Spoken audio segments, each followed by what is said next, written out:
Good afternoon and welcome now to the Jackson Ball Field here live in Jackson, coming your way in just a little bit, about 14 minutes away from right now. We are going to have the opening pitch coming up between Poplar Bluff and the Jackson Indians. I'm Frankie Castillo. Welcome now to the pregame show.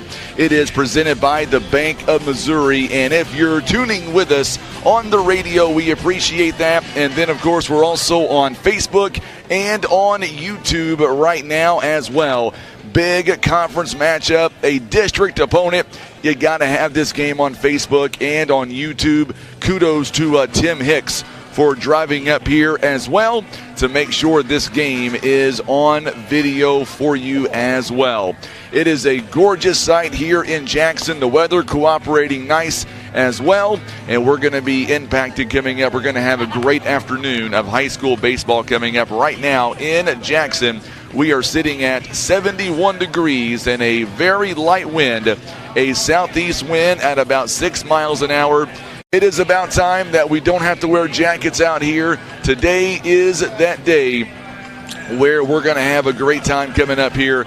And once again, our first pitch is coming up at the bottom of the hour. We've got a lot going on here today. By the way, coming up later on tomorrow, this is the OFC softball tournament. Tim and I just got the word earlier on that we are going to have not one but two ball games coming up tomorrow. We're going to be going up to Clearwater High School in the Piedmont area. Third place game coming your way at 3 p.m. It'll be Clearwater. It'll be East Carter. You'll be able to see that game live on Facebook and on YouTube. And then once that game is completely done, we're going to hurry up, pack it up, and get down to Three Rivers College, because at 7 p.m.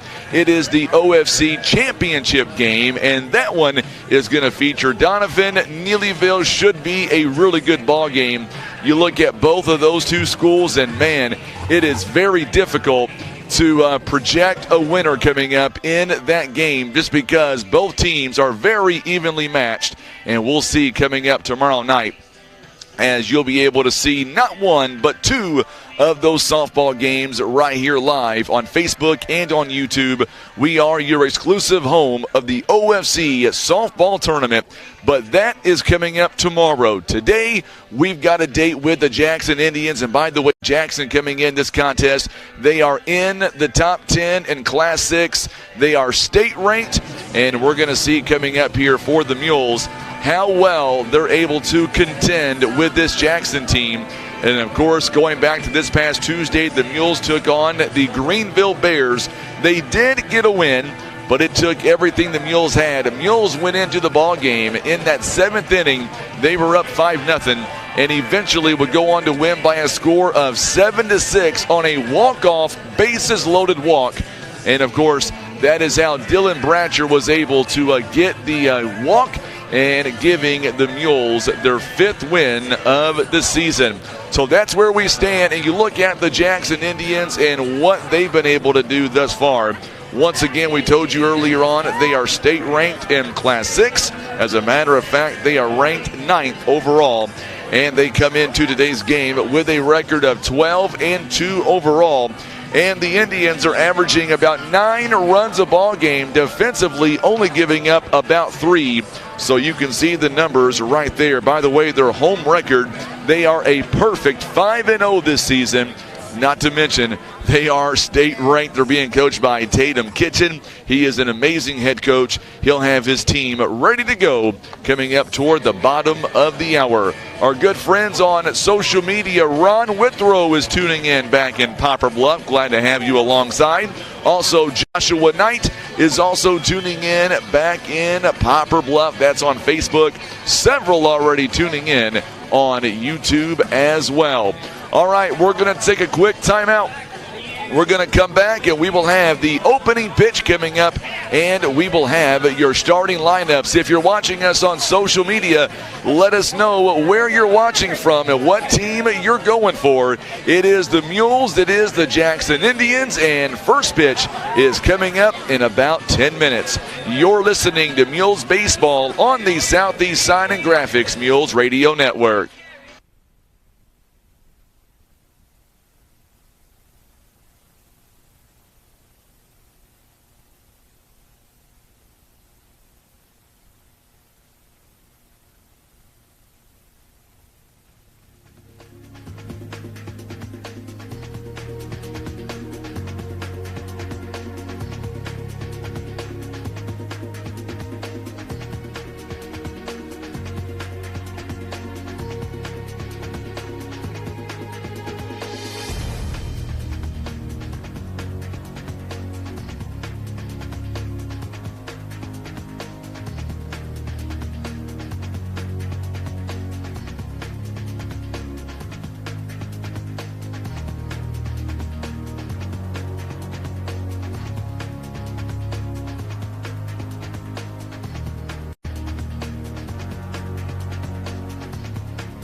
And we are back here live in Jackson, where both head coaches now. Head coach Steve Edwards for the Mules and head coach for the Jackson Indians. Tatum Kitchen is currently at home plate.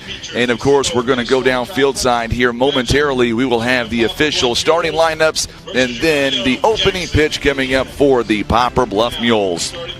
Let's go down field side. First for the Mules. Leading off, playing shortstop, number 1, Brady Robertson. Batting second, playing left field, number 27, Colby Greenwald. Batting third and catching, number 5, Jacob Baller. Batting fourth, playing first base, number 40, Taysom King. Batting fifth and pitching, number 12, Kenan Carr. Batting sixth, designated hitter, number 25, Ty Ramos.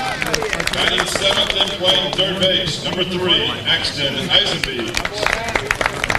Batting eighth, playing second base, number 11, Noah Spain. Batting ninth, playing right field, number 7, Jacob Valenzuela. And playing center field, number 9, Dylan Hall.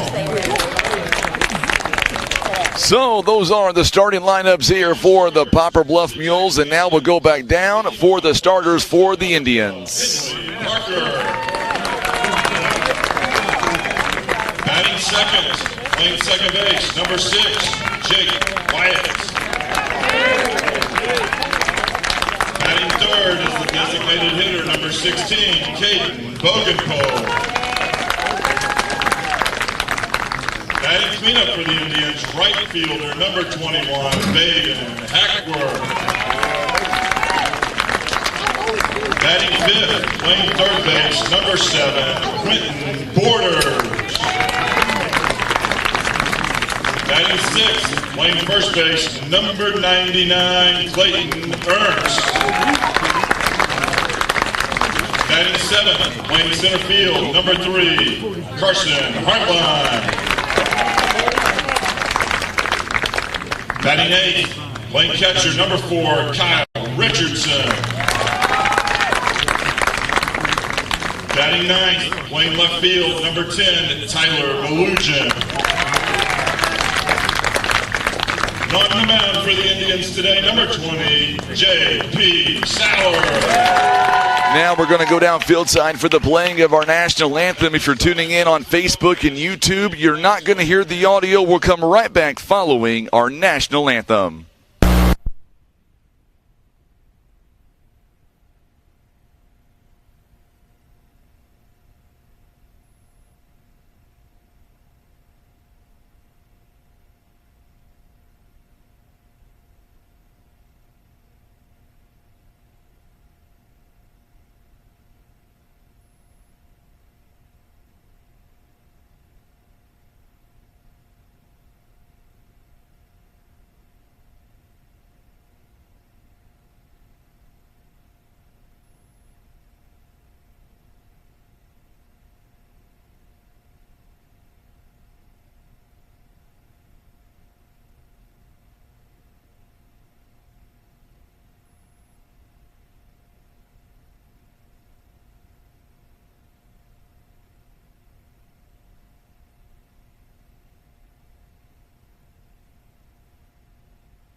So there is our national anthem, and now we're going to get ready for the opening pitch here this afternoon between the Mules and the Jackson Indians. Let's go ahead now and take a look here of our starting lineups here for the Poplar Bluff Mules. Offensively, leading things off will be the shortstop, Brady Robertson. Batting second at left field is Colby Greenwald. Batting third, the catcher is Jacob Ballard. Batting cleanup, the first baseman, Kason King. King. Batting fifth, the pitcher for the Mules, Cannon Carr. Batting sixth at DH is Ty Rommel. Batting seventh at third base, it is Axton Eisenbeis. And batting eighth, the second baseman, is Noah Spain. Batting ninth in right field, it is Jacob Valenzuela. Not batting, playing center field today, it'll be the freshman Dylan Hall. Now looking over at the defense here by the Jackson Indians, coming in state ranked.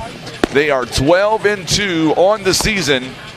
Starting out in left field, we've got Tyler Malugin. Over in center field, it is Carson Hartline. In right field, we've gone out there for the game, Baden Hackworth. Around the infield, over at third base is Quentin Borders. At shortstop, it is Henley Parker. Over at second base, you've got Jack Wyatt. Over at first base, he is the big man, Clayton Erst. Behind the plate this afternoon, it is Kyle Richardson. And on the mound for the Jackson Indians, he is their ace, J.P. Sauer. He is making his fifth start of the season, 4-0.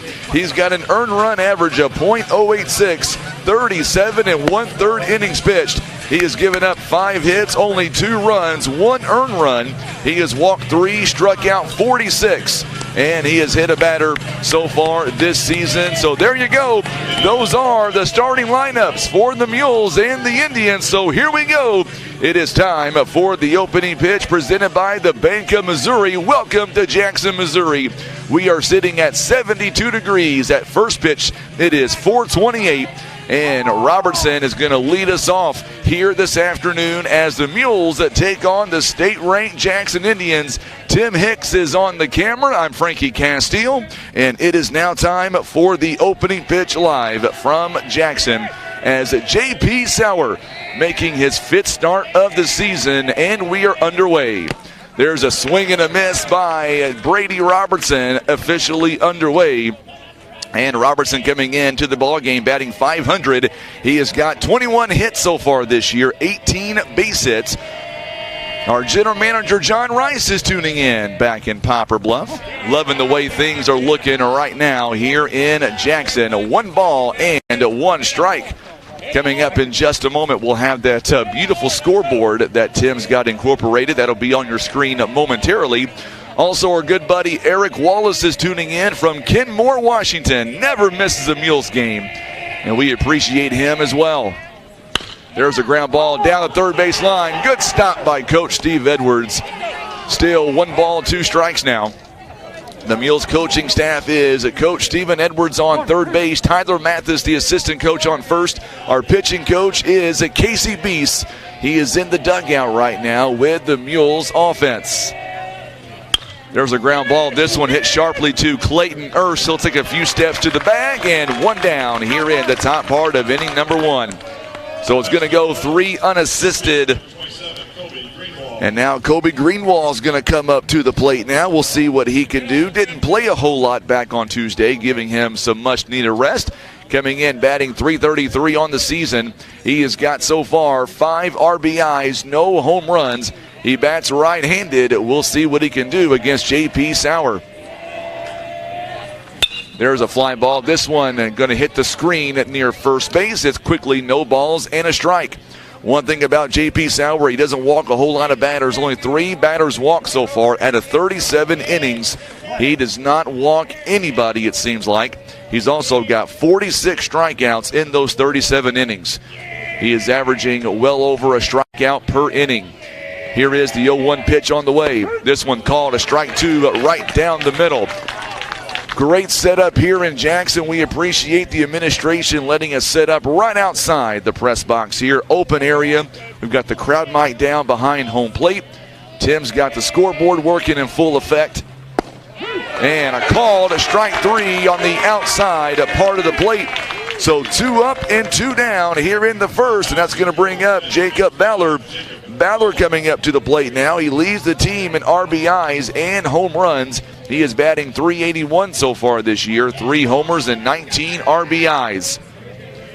Mo Jeffers says, let's go Mules. Glad to have you alongside. There is ball 1 taken outside. Ballard very patient at the plate so far this season. He has walked 9 times so far this year. Very patient at the plate is Mr. Ballard. Here is the 1-0 pitch. Strike called outside part of the plate, and Ballard did not like the call. You can tell by his expression, was not happy by the call. Mules have no issues this year with base runners, but today could be a different story. J.P. Sauer comes in, swing and a miss, blew it right past him. 86 miles an hour on the old fastball. And it's 1 ball and 2 strikes to Jacob Ballard, the Mules catcher. Awaiting on deck is Kason King. Cannon Carr going to be on the bump here for the Mules coming up in the bottom part of the inning. And called strike 3, so 2 straight strikeouts. No runs, no hits, nobody left on. We go to the bottom half of inning number 1. No score from Jackson. It'll be Parker, Wyatt, and Boggenpool when we come back. You're listening to Mules Baseball on the Southeast Sign and Graphics Mules Radio Network.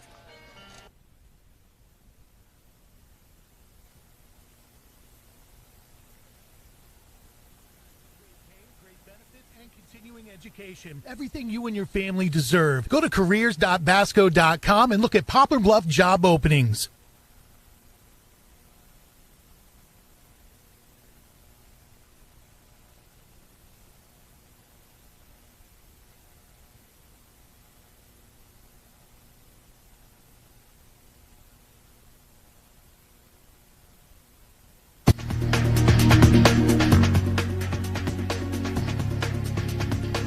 So 3 up and 3 down for the Mules on their part of the first inning. Now it is time for the Jackson Indians. And leading things off for the Indians, it'll be Henley Parker. He is the shortstop. He'll bat first. Batting second, the second baseman is Jack Wyatt. Batting third, the DH is Caden Boggenpoe. Batting cleanup, right field, it is Baden Hackworth. Batting fifth, the third baseman, Quentin Borders. Batting sixth at first base, it is Clayton Erst. And batting seventh at center field, it is Carson Hartline. Batting eighth, the catcher, Kyle Richardson. Batting ninth at left field, it is Tyler Malugin. And not batting, but he'll be the pitcher, it is J.P. Sauer, which, by the way, he had a great first inning, no doubt, for the Jackson Indians. Now looking defensively at the Poplar Bluff Mules. Over in left field, it is Kobe Greenwald. Center field, it'll be the freshman Dylan Hall. Over in right field, it is Jacob Valenzuela. And looking around the horn here this afternoon at third base, Axton Eisenbeis. At shortstop, it is Brady Robertson. At second base, Noah Spain. Over at first base, it is Kason King. Behind the plate, it is Jacob Ballard. On the mound for the Mules, it is Cannon Carr making his 5th start this year. He is 0-1 so far this season. He has pitched 15 2/3 innings. He has given up 19 hits, 22 runs, 13 earned. He has walked 14 batters and struck out 20. He has also hit a batter. His ERA is 5.809. Those are the numbers here for Cannon Carr and the Poplar Bluff Mules. So now leading things off is a Henley Parker, a junior for the Jackson Indians. And this team has a lot of juniors. The first 6 batters, by the way, they are juniors. And there's a strike called right down the middle. Good start here by Cannon Carr. No balls and a strike here. We appreciate you tuning in live on Facebook, YouTube, and on the radio. There's a fly ball. This one is going to hit the screen. It is no balls and 2 strikes. Cannon Carr had a great outing this past Tuesday, striking out 5 batters, walking none in just 2 innings pitched. 20 strikeouts on the season. He's ahead 0-2. And a call to strike 3. Good pitch, good selection by Cannon Carr. 1 down here in the top part of inning number 1. Jack Wyatt now, another junior. He is coming up. Grace Brooks is tuning in. We appreciate Grace Brooks. She says, let's go Mules. Grandma Jackie tuning in back in Poplar Bluff, listening to us on W Highway.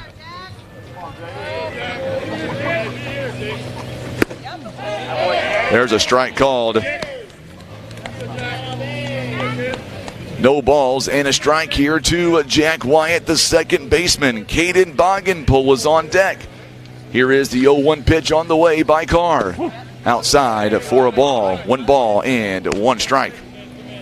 Mules Baseball proudly presented by First Midwest Bank, Kevin's Auto Repair, PB Realty, Legacy Farm and Land Specialist, and being brought to you by Whitworth Gift Chest Jewelers, the Ozark Federal Credit Union. Swing and a miss, and now Cannon Carr has got the count, 1 ball, 2 strikes. So Carr now ahead once again at this at bat. Sharon Rommel tuning in. She says, let's go Mules. Glad to have Sharon aboard on Facebook. Swing and a miss, back-to-back strikeouts. 2 up and 2 down. And Caden Boggenpool is now going to come up to the plate. So Caden Boggenpool, the DH man. Keith Porter is tuning in all the way from Houston, Texas. Keith, I got to tell you, my friend, 72 right now in Jackson. Where's the weather where you're listening in at? Also, Sophie Rowland says, go Cannon. Big Mules fan. Of course, Sophie played sports for Poplar Bluff as well. Big soccer player for the Mules.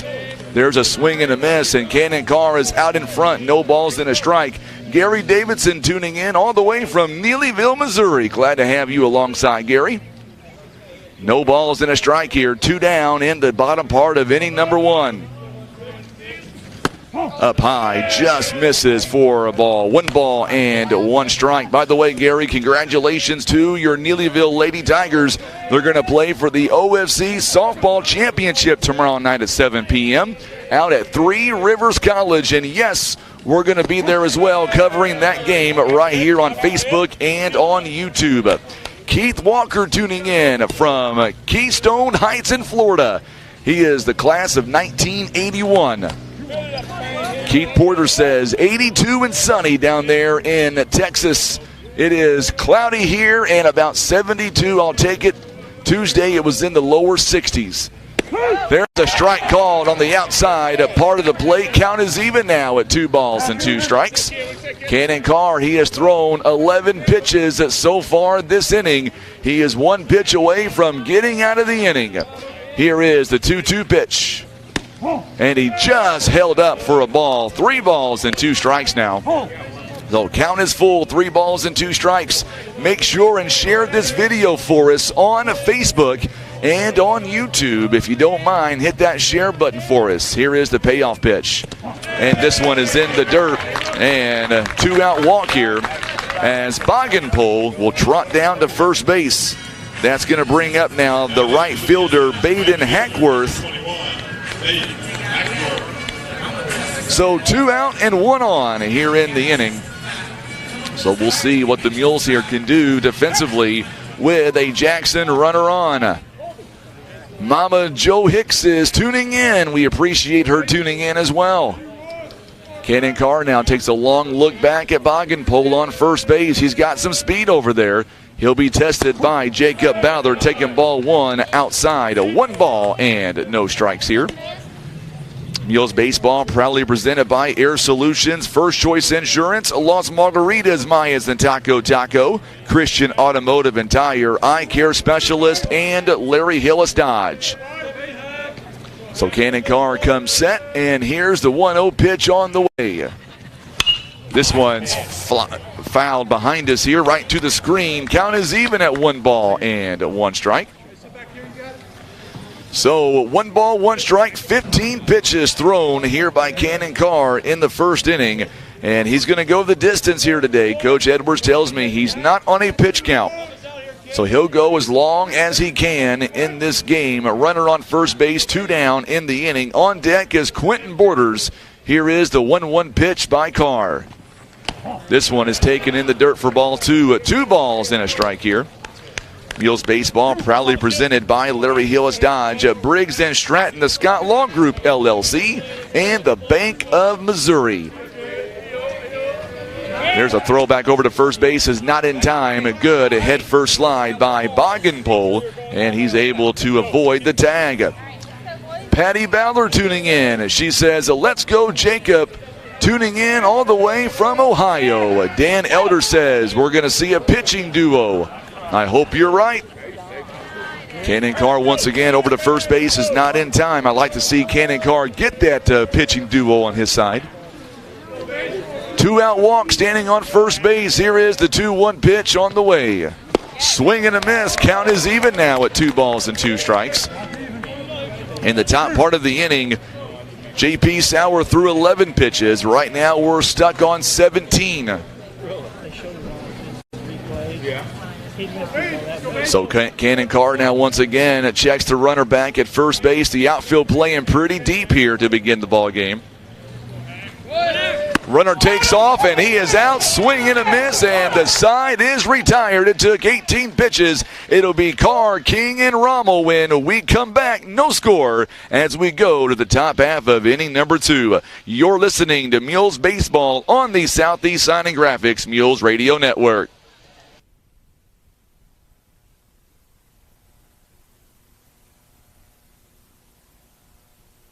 Great benefits and continuing education. Everything you and your family deserve. Go to careers.basco.com and look at Poplar Bluff job openings.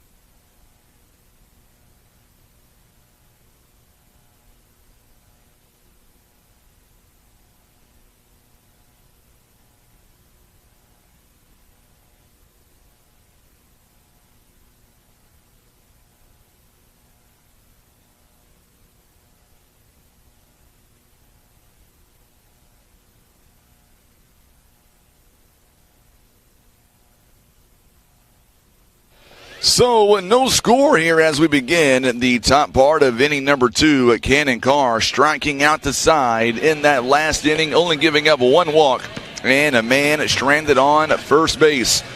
So now here in the top part of inning number 2 for the Mules, it'll be Kaysen King, Cannon Carr, and the DH hitter Ty Rommel. And it'll be batters 4, 5, and 6 for the Mules. So we'll see what the Mules here can do against J.P. Sauer. And, of course, he has had an unbelievable start to this season thus far, making his 5th start of the season. He is 4-0 here on the season. And for the Jackson Indians, we'll see how the defense here starts off with Malugin out in left field, Hartline center, and Hackworth out in right field. By the way, don't forget, coming up tomorrow afternoon at 3 p.m., Tim and I, we're going to be all the way in Piedmont, Missouri. We'll have the 3rd place OFC softball game for you. And then 7 p.m., it is the championship game, Donovan-Neelyville. That'll go on at Three Rivers College at 7 p.m. So not 1, but 2 softball games here on Facebook and on YouTube. Ball taken downstairs to Kaysen King, who will lead things off here for the Mules, batting .282 on the season. He's got no homers and 6 RBIs. Kaysen King would love to get going here against Jackson, get his offense back in front. This one up a little bit high. 2 balls and no strikes now. Big crowd on hand for Poplar Bluff and, of course, the Jackson Indians. Anytime these 2 teams lock it up, I don't care what sport you're talking about, it is always a good time. This one's a strike called on the outside, a part of the plate. So it's 2 balls and a strike now. As Kaysen King digs in, he's ahead a little bit here at 2 balls and a strike. Here's the 2-1 pitch on the way by Sauer. This one's popped up and going to get out of play behind us. Count is even now at 2 balls and 2 strikes. So Kaysen King on the season, he has drawn 10 walks on the year, struck out 9 times, trying to avoid at number 10 right here. 2 balls and 2 strikes, nobody on here in the top part of inning number 2, and just misses. Woo, 3 balls and 2 strikes. That was too close for comfort for me.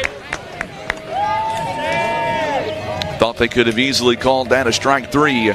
Count is full, 3 balls and 2 strikes here to Kaysen King. Here's the payoff. Outside, and the Mules have a leadoff walk. So the Mules now have their first base runner of the ball game. So now coming up to the plate now, it is Cannon Carr. Cannon Carr batting this season .395. He's got 14 RBIs. He is 2nd in RBIs here for the team. No home runs, but 14 RBIs. He's got 7 extra base hits so far this year. So now Kaysen King leads away from first. This one outside for another ball. 1 ball and no strikes. Mules have their leadoff runner aboard for the first time here this ball game. And now J.P. Sauer takes a long look at Kason King. And here's the 1-0 pitch. This one fouled away to the screen. And it is a 1 ball and 1 strike. Hope that crowd mic I have down there, Tim, doesn't come flying back and hitting the old concrete down there. Really wasn't a good place to mount that bad boy in this game. So we're taking our chances. Not your fault, Tim. It's the way this setup is. Here is the 1-1 pitch on the way. Runner on first base for the Mules. Outside, Kason King is going to be able to go to second base on the wild pitch. Kason King, the ball gets away from Richardson. He was unable to figure out where the ball was going. And Kason King now winds up on second base. And that takes away the old double play ball now for the Mules. 2 balls and a strike. So Kason King leads away from second base. Mules, by the way, wearing their maroon jerseys with the white numbers, the white pants. Jackson wearing their gray and white jerseys with the red numbers. There's the fly ball. Get down, baby, get down. There's a base hit. Coach Edwards is sending Kason King. Here's the relay home, and the Mules come away with a run here in the ball game. And Cannon Carr is going to wind up on second base following the overthrow. Second earned run of the season by J.P. Sauer. Cannon Carr delivers again in a clutch situation. An RBI base hit, and Cannon Carr is able to advance to second base on the throw. So that'll get you fired up. Good job by Cannon Carr on the RBI base hit.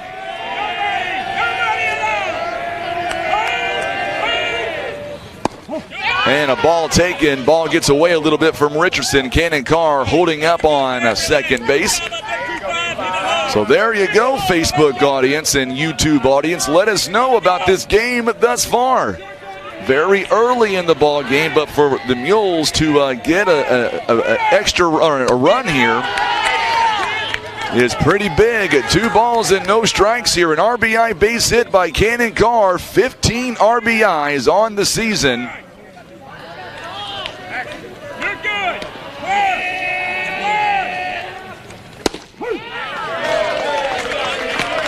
So it is 2 balls and a strike here. Terry, I haven't heard anything about YouTube having no sound. Everything I'm hearing is got sound on it. 2 balls and a strike. Cannon Carr leads away from second base. This one downstairs for a ball. Ball 3. And you can hear Coach Edwards all the way in that crowd mic getting everybody fired up on that Mules team. Ty Rommel batting .353 on the season, 8 RBIs. Terry Bratcher says, let's go Mules. There's a rip. This one down the third base line. Cannon Carr's going to score. Ty Rommel is going to hold up on first base, and the Mules with a 2-0 lead.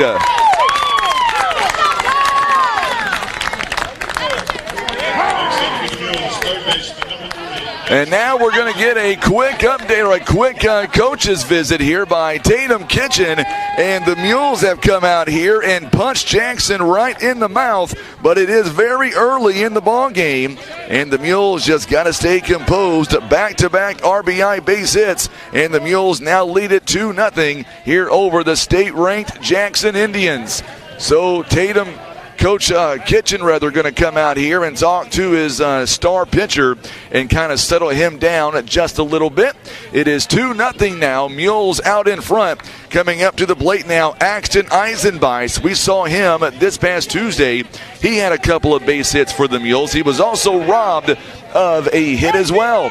Stacy Rommel tuning in from Poplar Bluff. Glad to have you alongside the Mules right now with a 2-0 lead. Ty Rommel, he leads away from first base. And there's a ball taken on the outside, and it's 2-0 now in favor of the Mules. And there's the ball taken. 1 ball and no strikes.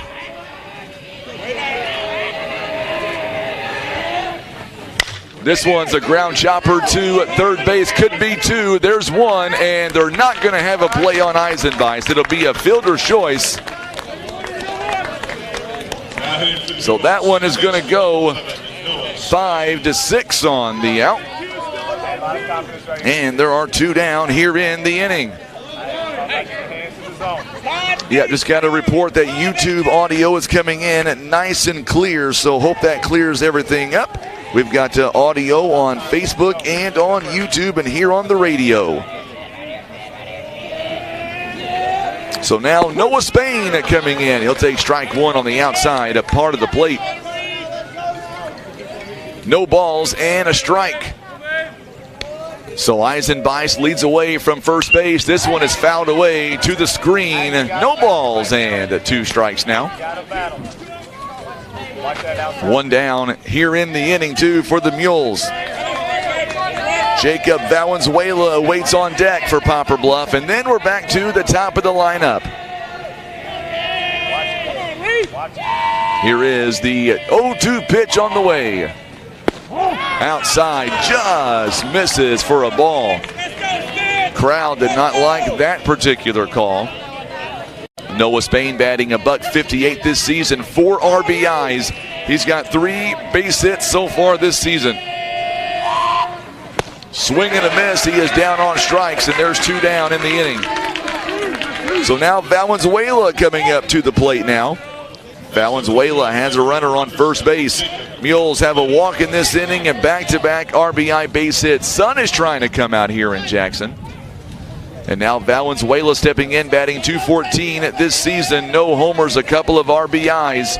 Eisenbeis is standing on first base. This one is outside for a ball. 1 ball, no strikes now. Mules trying to figure out a way to keep the pressure turned on Jackson. It's 2-0 now in favor of the Mules on an RBI base hit by Cannon Carr and an RBI base hit by Ty Rommel. Aggressive base running early in the game. This one's popped up, and this one is going to get out of here behind us for a foul ball. 1 ball and 1 strike now. 2 down here in the inning. Let us know where you're tuning in if you're watching us on social media. Also hit that share button for us. We want to reach as many people as possible. This one is a ball taken outside to Valenzuela. Now it's 2 balls and a strike. So Valenzuela trying to keep this inning alive here for the Mules as J.P. Sauer coming into the ball game had given up 1 earned run all season. He's given up 2 in this inning alone. And there's ball 3. 3 balls and a strike now. So now Coach Edwards, man, he is having his team all fired up here. You got to like that coaching here by the head coach. 3 balls and a strike to Valenzuela. He has walked 9 times this season. There's a ground ball. This one taken down the third base line. Good job by Coach Edwards. And now it's a full count. 3 balls and 2 strikes. 3 balls and 2 strikes now. As Valenzuela digs in, trying to keep this inning alive. Eisenbeis awaits. He's on first base. Sauer takes a long look at him, and here's the payoff pitch on the way to Jake Valenzuela. Takes off, and this one is fouled away to the screen, so we'll do it again. Brady Robertson awaits on deck, grounded out to first base. James Johnson is tuning in as well. Glad to have you alongside, my friend. 3 balls and 2 strikes, 2 down here in the top part of inning number 2. Mules lead it by 2 runs. Long look back at first base. Here's Pay up. Now Coach Edwards going to call time. Jake P. now is going to walk up and talk to the head coach. Boy, he called time pretty quick. Didn't like what he saw there and called time before it was too late. Eisenbeis awaits on first base. James Johnson says, let's go Mules. Mules lead it 2-0. 3-2 is the count right now. as Valenzuela with 2 down and trying to keep this inning alive. Appreciate you tuning in. Our good friend, Miss Judy Caputo, tuning in on YouTube. Also, Bill Caputo as well. Glad to have those guys alongside watching Mules baseball. Judy's loving this 2-0 lead right now. Throw back to first base is not in time. Eisenbei's head first slide. Still 3 balls and 2 strikes here. 28 minutes now since the opening pitch, and the Mules are able to take a 2-0 lead. Coming up in the bottom part of inning number 2, batters 5, 6, and 7 for the Indians. Runner takes off. Doesn't matter. Swingy foul tipped it. The inning comes to an end. 2 runs on 2 hits. The Mules strand a runner. We go to the bottom half of inning number 2. It'll be Borders, Erst, and Heartline when we come back. You're listening to Mules Baseball on the Southeast Sign and Graphics Mules Radio Network. Whitworth Gift Chest Jewelers is a 3rd-generation family-owned jewelry and repair store who have served the Poplar Bluff community for over 60 years. Our family has always worked hard to provide the finest jewelry creations and service imaginable. Las Margaritas and Mayas, serving up the best authentic Mexican food since 1997. The Esquivel family, always proud to support our Poplar Bluff Mules.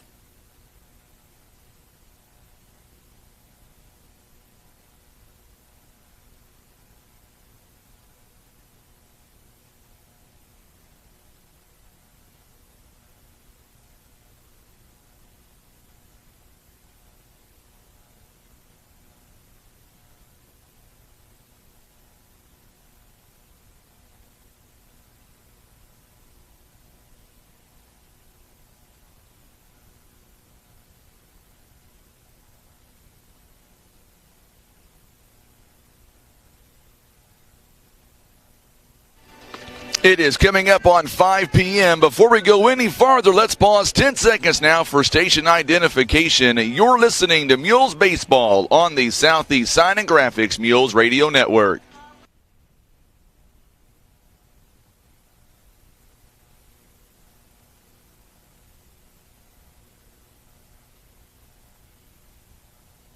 I'm Frankie Castile, glad to have you alongside for Mules Baseball. Tim Hicks is on the camera. We're live in Jackson here on today's Talk. 93.3 FM at 9:30 a.m. at KWOC. We're streaming online at KWOC.com.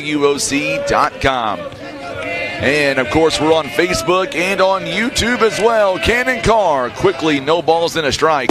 And strike 2 called right down the middle, 85 miles an hour on that fastball. Quentin Borders is coming in now for the Jackson Indians, down no balls and 2 strikes.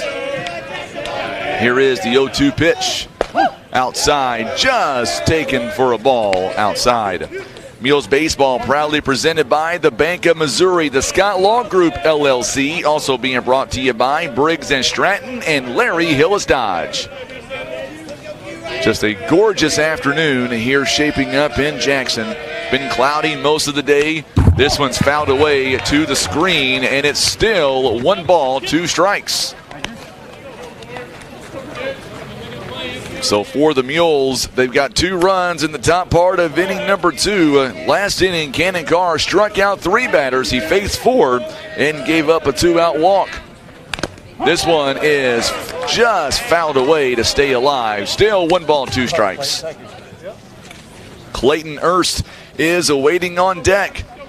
He is also another junior on this team. The first 6 batters are juniors. The next 3 are seniors, and then the pitcher is a sophomore. And just was able to hold off to that fastball just outside. 2 balls and 2 strikes. So Cannon Carr trying to stay out of trouble here in the 2nd inning. His team is up by 2 runs. And it's outside for ball 3. 3 balls and 2 strikes now. It is 3:25 down the lines and 4:02 at straightaway center. Just a little bit longer in straightaway center here than it is back in Bluff. This one fouled away down the first base line. It is out of play, and we'll do it again. Still 3 balls and 2 strikes now. Here is the 9th pitch of the at-bat. So Borders now trying to draw the leadoff walk, much like the Mules did last inning. Popped it up again. It's behind us, and we'll do it again at pitch number 10 coming up. Boy, a good battle here between Borders and Buchanan Carr. 3 balls and 2 strikes. Mules have 2 hits so far in the ball game on 2 runs and no errors. Swing and a miss, and he is down on strikes. 4 outs in the ball game. 4 strikeouts here for Cannon Carr. Struck him out on the 10th pitch of the at-bat. Clayton Erst is coming up to the plate now. He is 6'8", weighs about 240. He's a phenomenal basketball player as well. We saw him back in basketball season.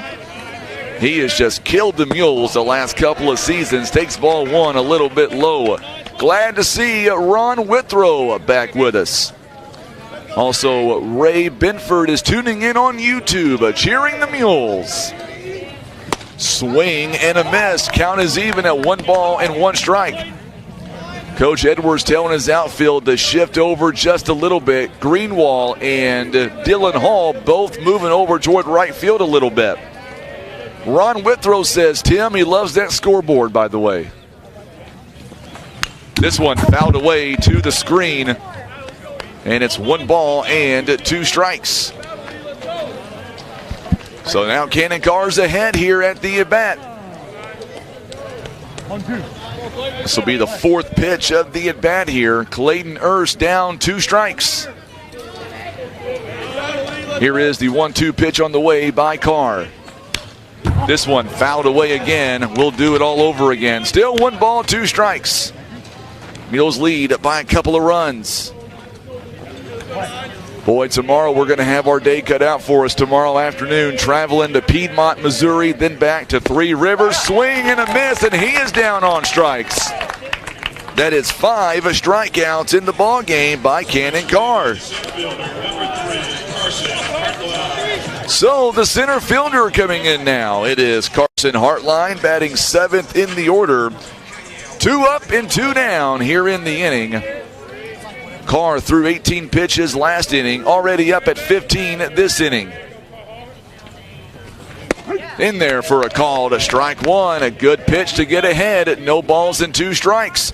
Coming up in the top part of inning number 3 for the Mules, it's Robertson Greenwald, then Jacob Baller. 1, 2, and 3 for the Mules. This one is called a strike 2 on the outside part of the plate. Thought that was a ball, Tim, but you know what? We'll take it. He's been consistent all the way around. Sun coming out here. At least we're covered by the press box here. No sun in our face. And this one in the dirt for a ball. 1 ball and 2 strikes. 4th pitch of the at-bat coming up. 18 pitches last inning. He's already pitched 18 in this inning. First at-bat of the inning was a 10-pitch at-bat for Quentin Borders, who struck out. This one just misses. It was outside at 2 balls and 2 strikes. Count is even now at 2 and 2. Coming up next, or I should say, on deck is the catcher, Kyle Richardson. He'll bat if Hartline's able to get on board. Here's the 2-2 pitch. And strike 3 called, and there you go again. There is another strikeout here by Cannon Carr. No runs on, no hits, and nobody left on. Robertson, Greenwald, Baller all coming up, and the Mules lead by 2 runs on the Southeast Sign and Graphics Mules Radio Network. Kevin's Auto and Tire is a family-owned one-stop shop for fast, friendly, and affordable automotive services with the latest tools and technology, as well as their time-tested automotive knowledge. They're guaranteed to get your vehicle fixed without breaking the bank. Eye Care Specialists is committed to the protection and the preservation of the precious gift of sight. Nothing is more important than your eyesight. That's the way the doctors of Eye Care Specialists see it.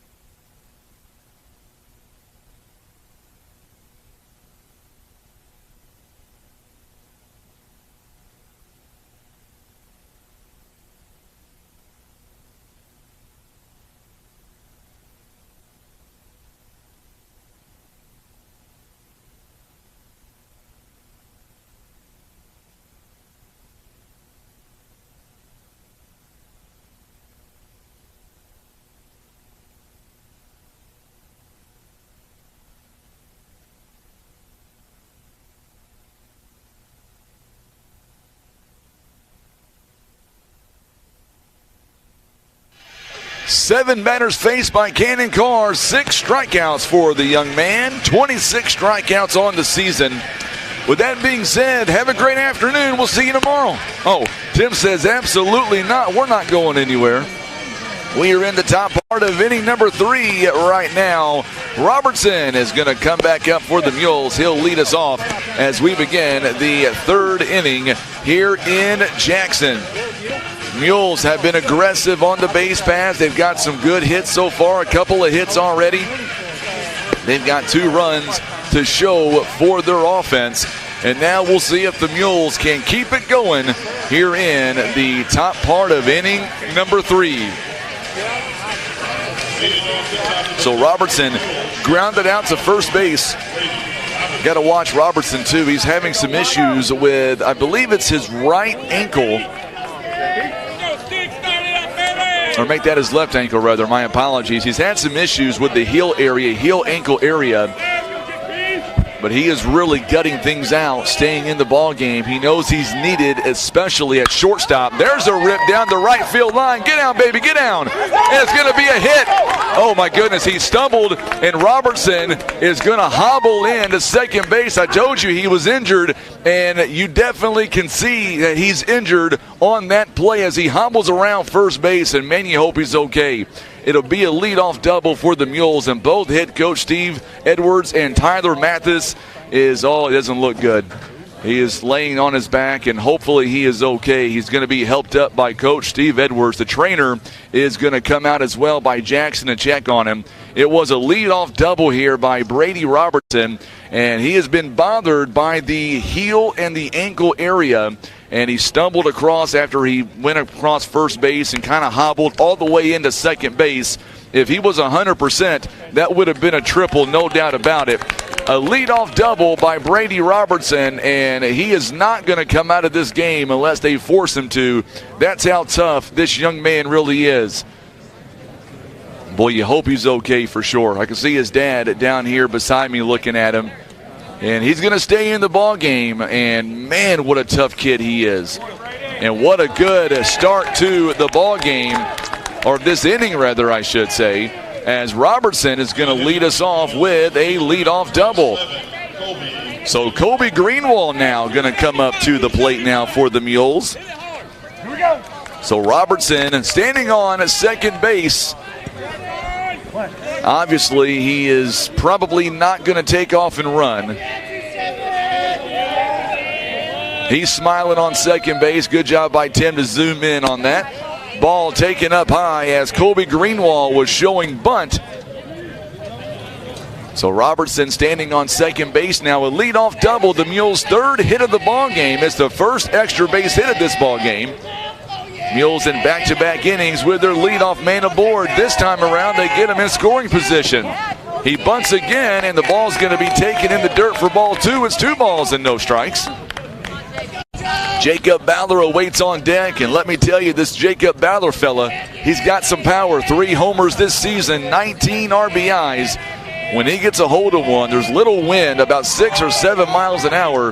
This thing will carry today. This time it's a ground ball taken. This one going to be scooped up by the shortstop, by Parker, and he will throw over to Erst for the out. But the Mules do advance the runner, so Robertson now standing on third base with 1 down. And that one's going to go at 6-3 on the out. So now the Mules have a runner in third base. It is Jacob Ballard coming up. He is batting .421 with runners in scoring position. Strike called right down the middle, 86 miles an hour. So now we'll see what Robertson, if he's able to score. If Ballard can get a hold of one by any way, maybe a sacrifice fly, whatever the cases may be, got to get that run in. Strike 2 called, and Ballard is not happy with the call. No balls and 2 strikes, and Kason King awaits on deck. King got us started last inning with a walk. Ballard struck out looking his first time. Here is the 0-2 pitch. Oh, this one up high near the face area. Ballard just kind of got away from it and kind of smiled a little bit. 1 ball, 2 strikes. So Ballard in, trying to advance that run in from third base. Up high. Now the count is even at 2 balls and 2 strikes. We are in the top part of inning number 3. Mules lead 2-0. Coach Edwards telling his players to get fired up and let's go. Here is the 2-2 pitch on the way by J.P. Sauer. Here is pitch number 48 on the way. And just was able to hold off. It's a full count now at 3 balls and 2 strikes, still 1 down.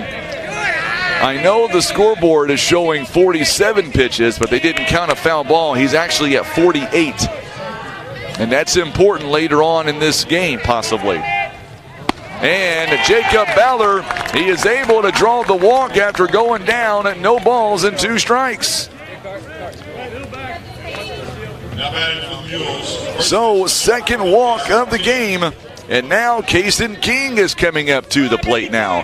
Kaysen King batting .318 with runners in scoring position.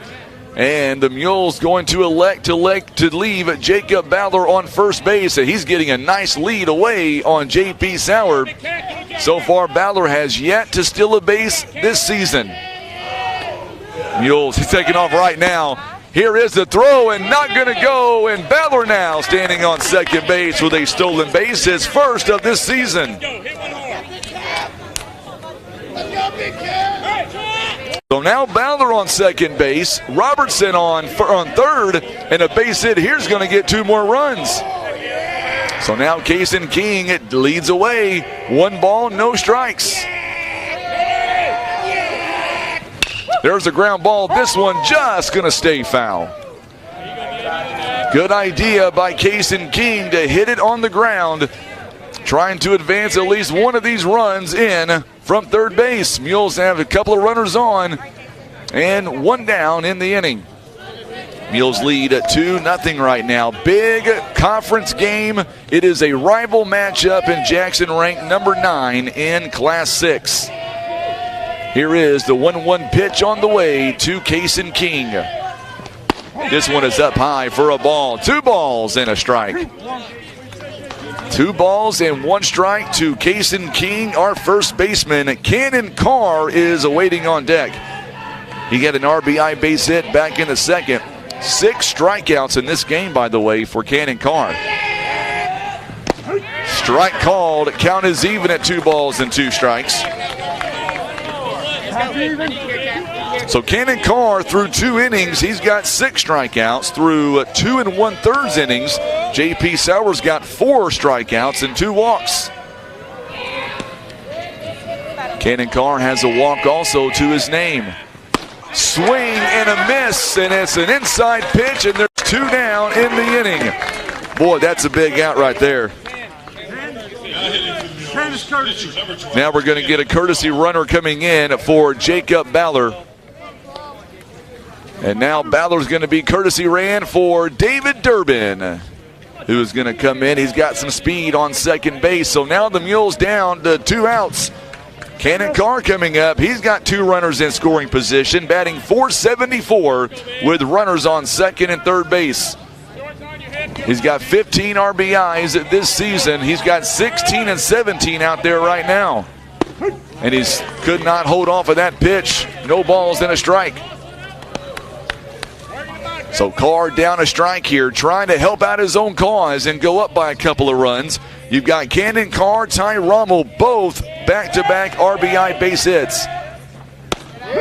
And a strike called on the inside part of the plate. So just like that, no balls and 2 strikes now. So now we'll see what Cannon Carr, he is down at 2 strikes already in the at-bat. Robertson led us off with a double.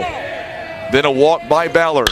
There's a ground ball hit sharply right over to Parker at shortstop. Erst will get the out, and the Mules are going to strand 2 runners as we go to the bottom half of inning number 3. 2 runs, or make that 1 hit, no runs, 2 left on. It'll be Richardson, Malugin, and then back to Parker in the bottom half of inning number 3. Mules lead 2-0. You're listening to Mules Baseball on the Southeast Sound and Graphics Mules Radio Network. Some things have changed since 1952. We changed our name, expanded our territory, and added branches in the communities we serve. But the most important thing remains the same. We treat our members like family. Experience the credit union difference. Ozark Federal Credit Union. Membership eligibility required. Insured by NCUA. Christian Automotive and Tire. Quality name brand tires that you know and trust. They also have ASE certified mechanics that have the training, tools, and knowledge to fix your vehicle right the first time. Business 67 South in Poplar Bluff.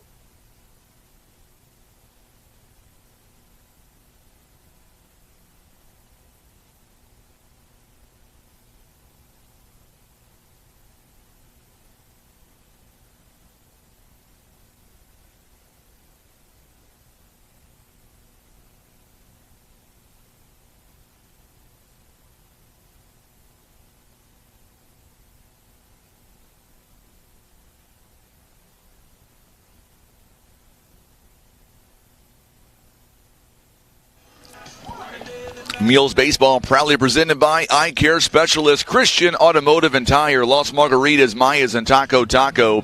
Also being brought to you by First Choice Insurance, Air Solutions, the Ozark Federal Credit Union, Whitworth Gift Chest Jewelers, PB Realty, Legacy Farm and Land Specialist. Also being brought to you by Kevin's Auto Repair and First Midwest Bank.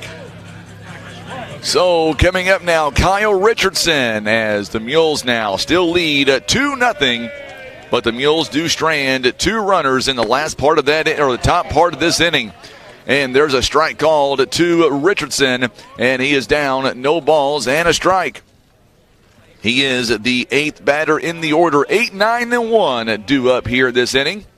There's a ground chopper, good job by Eisenbeis. Long throw and got him at first base. Good job by Kason King. He has to dig it out of the dirt. And it's a couple of pitches and the first out of the inning. So now Tyler Malugin coming in now. It goes at 5-3 on the out. So now Malugin digs in and there's nobody on. 1 down here in the inning. This one fouled away to the screen. No balls and a strike.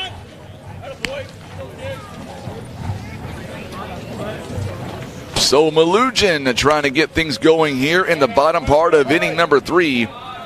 Mules have a 2-0 lead, and Cannon Carr not wasting any time on the mound. Swing and a miss, 86 miles an hour. Blew it right past him. No balls and 2 strikes. Top of the lineup is due up here following Malugin. Henley Parker awaits on deck. Struck out looking his first time. Here is the 0-2 pitch. And a call to strike 3 and 2 down in the inning. 7 strikeouts here in the ball game. So 2 up and 2 down here in the inning. And now we're back to the top of the lineup.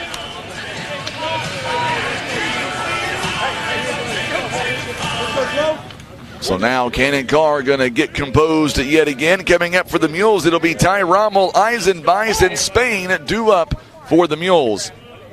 Time called here by Henley Parker, who is 0 for 1 here in the ball game. Now he stands in.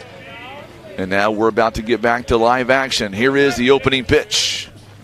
There's a fly ball. This one may get down for a hit. It will. Good job getting into left field. Greenwald is quickly over there this time to cut it off and only give it a base hit.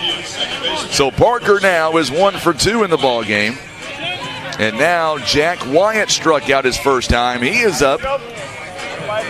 And Jackson has just their second base runner of the ball game, and that is their first hit this game. So now Parker leading away from first base. He's got a lot of speed on first base. They'll have to pay close attention to him. Strike called on the outside part of the plate. Nobody from Jackson liked that call. He's been consistent all ball game. It's been a strike for the Mules and been a strike for Jackson as well. Here is the 0-1 pitch as Cannon Carr long look at Parker on first base. Here's the 0-1 pitch. Ball taken outside. It's 1 ball and 1 strike. Cannon Carr's only thrown 8 pitches so far in this inning, First 2 outs here came pretty quick. It was a 2-pitch at bat for Richardson and then a 3-pitch at bat for Malugin. Strike 2 called outside part of the plate. So it's 1 ball and 2 strikes. Cannon Carr looking for his 8th punch out here of the ball game. He's got 7 so far. Carr now looking back at the runner on first base. And here's a 1-2 pitch on the way by the Mules pitcher. Swing and a miss. And the Mules retire the side, giving up 1 hit, 1 stranded. Ty Rommel, Eisenbeis, and Noah Spain all due up for the Mules. You're listening to Mules Baseball on the Southeast Sign and Graphics Mules Radio Network. Go Mules! The Bank of Missouri wishes the Mules a fantastic season. Live well, play well, bank well. At 130 years strong, you can count on us to support you through all the seasons of life. The Scott Law Group, a family-owned firm providing trusted legal counsel for matters pertaining to real estate, personal injury, criminal, and family law. Call 785-4688 or online, scottlawgroupmode.com.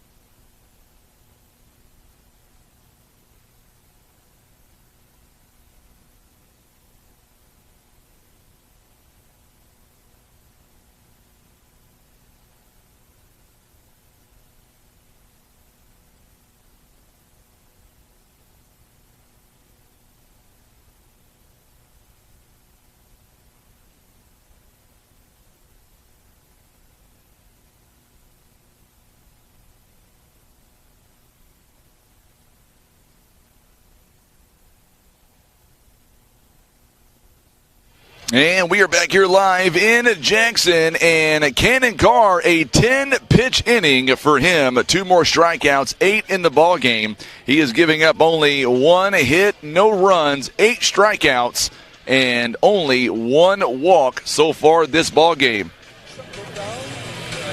So for the Mules, Ty Rommel, Eisenbeis, and Noah Spain all due up. Ty Rommel got an RBI base hit his first time around. Eisenbeis grounded into a fielder's choice, and then Noah Spain struck out. Leading off the top of the 4th, Mules, designated hitter, number 25. So we'll see what the Mules can do with it. Make sure and let us know what you think about this game on social media, on Facebook and on YouTube. Big audience watching us right now here on YouTube and on Facebook. We appreciate that for sure. So Ty Rommel stepping in. He's 1 for 1 here in the ball game. And he holds off this one a little bit high for a ball. 1 ball and no strikes. So the Mules having this inning at 6, 7, and 8. All due up if anybody gets on. Jake Valenzuela is set to bat 4th. Swing and a miss. An outside pitch. Good pitch by J.P. Sauer. Ron Withrow says, great game. Mules still lead at 2-0. Mules have 2 runs on 3 hits and no errors. Jackson's got no runs on 1 hit and also no errors. 2 balls and a strike now to the Mules leadoff man and DH hitter Ty Rommel. We are in the top half of inning number 4. Boy, this game is just flying on by, is it not? Inside pitch is called a strike, and the count is even. 2 balls and 2 strikes. I think Coach Steve Edwards was about to have a stroke on that call. 2 balls and 2 strikes. I know our Mules athletic director, Kent Keith, is tuning in back in Poplar Bluff. So now Sauer takes a look at the runner, or I should say at the batter. Here's the pitch. It's outside, just misses outside. Count is full, 3 balls and 2 strikes. Mules do their damage when they get their leadoff man aboard. In the last 2 innings, they've got their leadoff man on. Here's the payoff. And the Mules have a leadoff yet again, reaching base. It is a walk here by Ty Rommel. For J.P. Sauer, it is his 3rd walk in 3 consecutive innings. And now Eisenbeis, who grounded out to a fielder's choice, is now stepping in Axton Eisenbeis this season, batting 111. He's got 3 base hits so far this year. He's got a couple of RBIs. Tries to bunt his way on, and it's going to go foul. So a quick strike here. So Eisenbeis, obviously, his main job in this at-bat, trying to advance Ty Rommel to second base.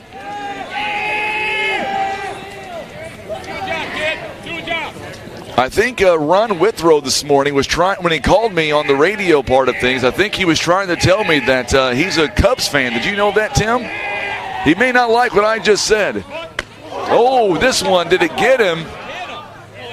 Now the umpires are going to get together. Coach Edwards is going to get involved. That one looked like it may have got him. I'm going to look on the replay. Ooh, boy, it was close. They're going to say foul ball.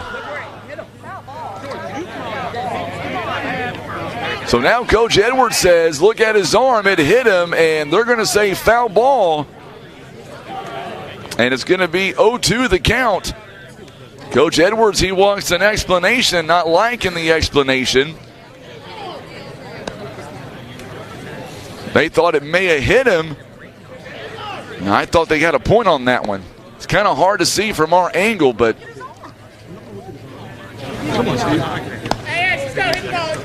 So Coach Edwards does not like the call. I tried to turn the crowd mic up a little bit just so you could hear a little bit of what was going on. No balls and 2 strikes now. Pamela Davis doesn't like the call. That's ridiculous, she says. Here we go. I could not agree more. Eisenbeis now digs in. No balls and 2 strikes. Runner on first base, nobody out. Eisenbeis now digs in. Here's the upcoming pitch. Outside for a ball. 1 ball and 2 strikes. So already J.P. Sauer already at pitch number 66 in the ball game. Now they get it right on the scoreboard. And there is, did not hang up. And it's going to be called a swing and a miss. 1 down here in the inning. So Noah Spain coming up to the plate now.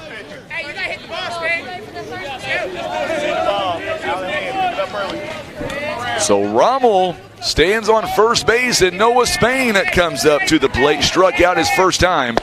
Takes a strike on the outside part of the plate. Noah Spain batting $158 this season. 4 RBIs to his name. Mules have a runner on first base. It's Ty Rommel, a leadoff walk. This one looks like the same location this time, called a ball.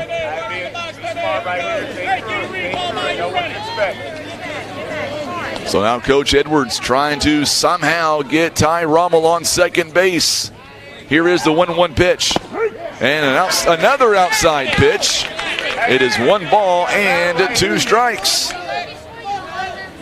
We are in the 4th inning right now. Mules lead at 2-0. All the runs coming in that 2nd inning on back-to-back RBI base hits.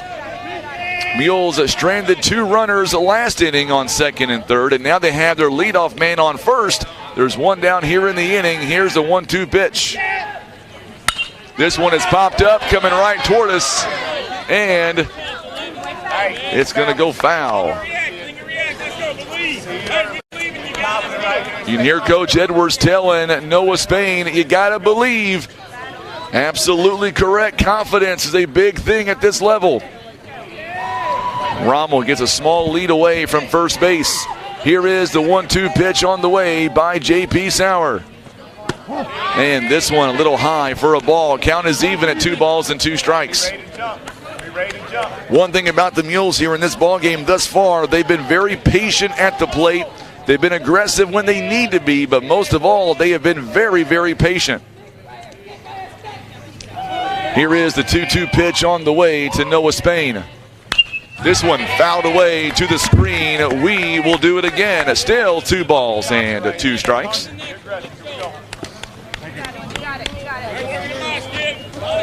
I was making sure that core was plugged in. Just double checking, Tim. Just double checking. 2 balls and 2 strikes. Ty Rommel leads away from first base. Malugin, Hartline, Hackworth, your outfielders playing in just a little bit. Infielders in their normal spots as Borders and Parker expecting Spain to pull that ball to the left side. Time is called by Noah Spain. So Malugin in left field, Hartline center field, Hackworth out in right. Clayton Erst is on first base, Wyatt on second, Parker at short, and Borders on third. And a called strike three, so back-to-back punch-outs. And there are two away in the inning. So now Jacob Valenzuela comes up to the plate now. Mules still have two down here in the inning.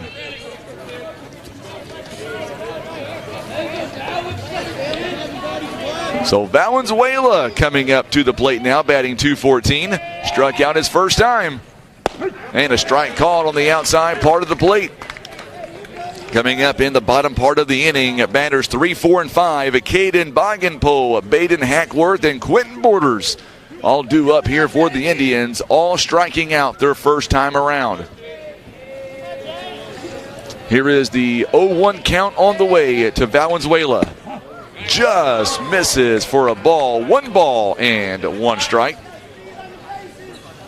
It's gotten awfully cloudy here yet again in Jackson. We had a little bit of sunshine here earlier on, but not right now. No rain on the radar either. That's some good news. Here is the 1-1 pitch. Swing and a miss. Blew it right past him. They're going to go. Oh, they got him on first base as Ty Rommel was picked off.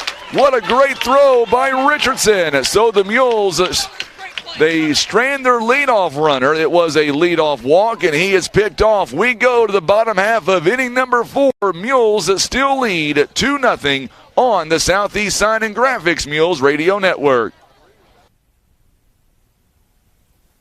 Breathe easier and extend the life of your HVAC system, plus fewer repair bills with Air Solutions Comprehensive Maintenance Plan. You'll save money and get the peace of mind that only comes from calling Air Solutions. 785-1500.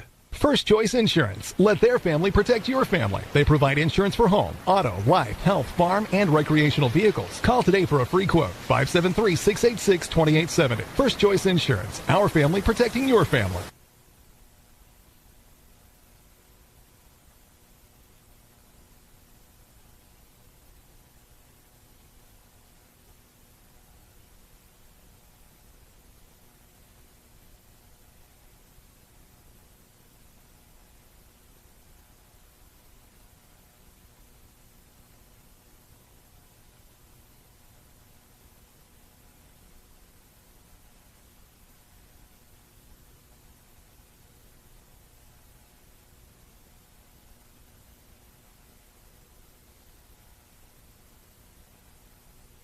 Let's pause 10 seconds for station identification on the Southeast Sign and Graphics Mules Radio Network.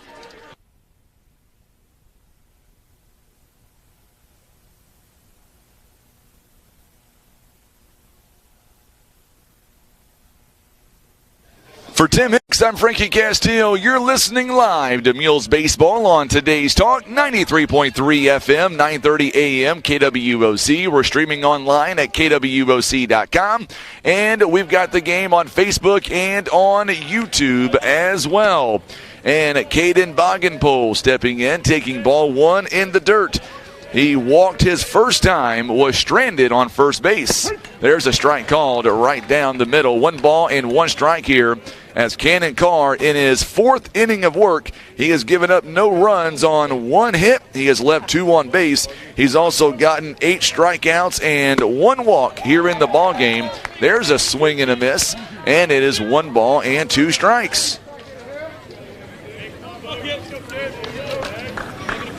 He's had a very good outing so far here in this ball game. Had a great outing on Tuesday as well, just pitched a couple of innings.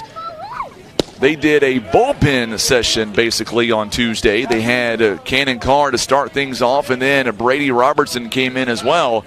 He pitched about 3 innings and did a great job, both of those guys combining for 10 strikeouts. Each had 5 apiece. This one is now it's inside ball. 3 balls and 2 strikes now. So Bogenpole walked his first time. He drew a 2-out walk back in the first. The next several batters, the next 4 batters struck out their first time. There's a fly ball. This one out to right field, but it's going to be called off, I believe, by the center fielder. Good job by Dylan Hall out there in center field. He is really earning his way out there. That was a long fly ball, and Dylan Hall did not look phased whatsoever.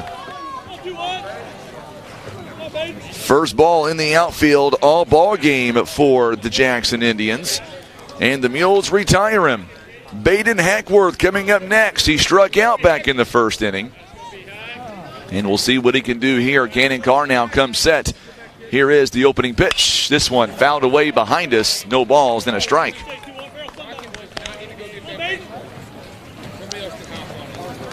No balls and a strike now.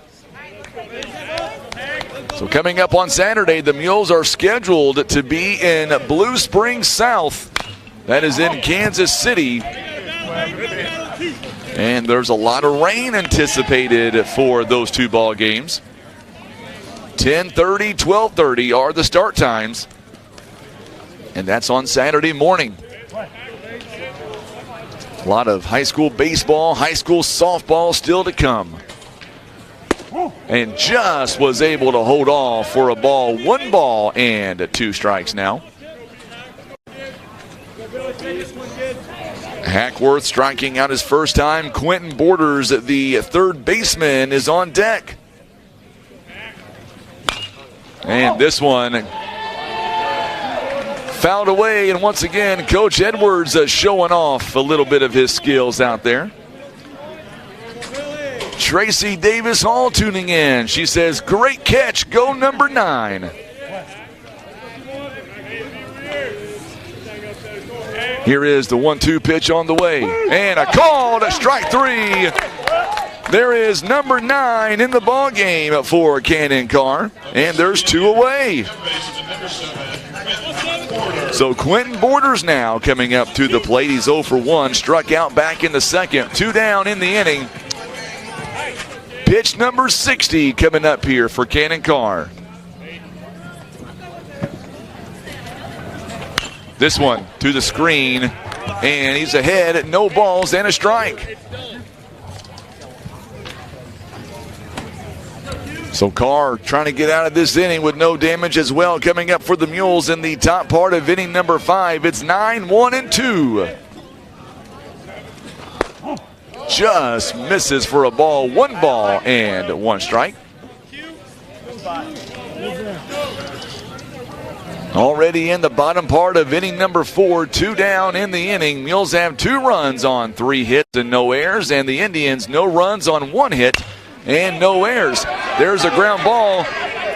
It's going to be thrown to first base. It's not in time. A quick runner by Quentin Borders, and he's able to get a 2-out hit.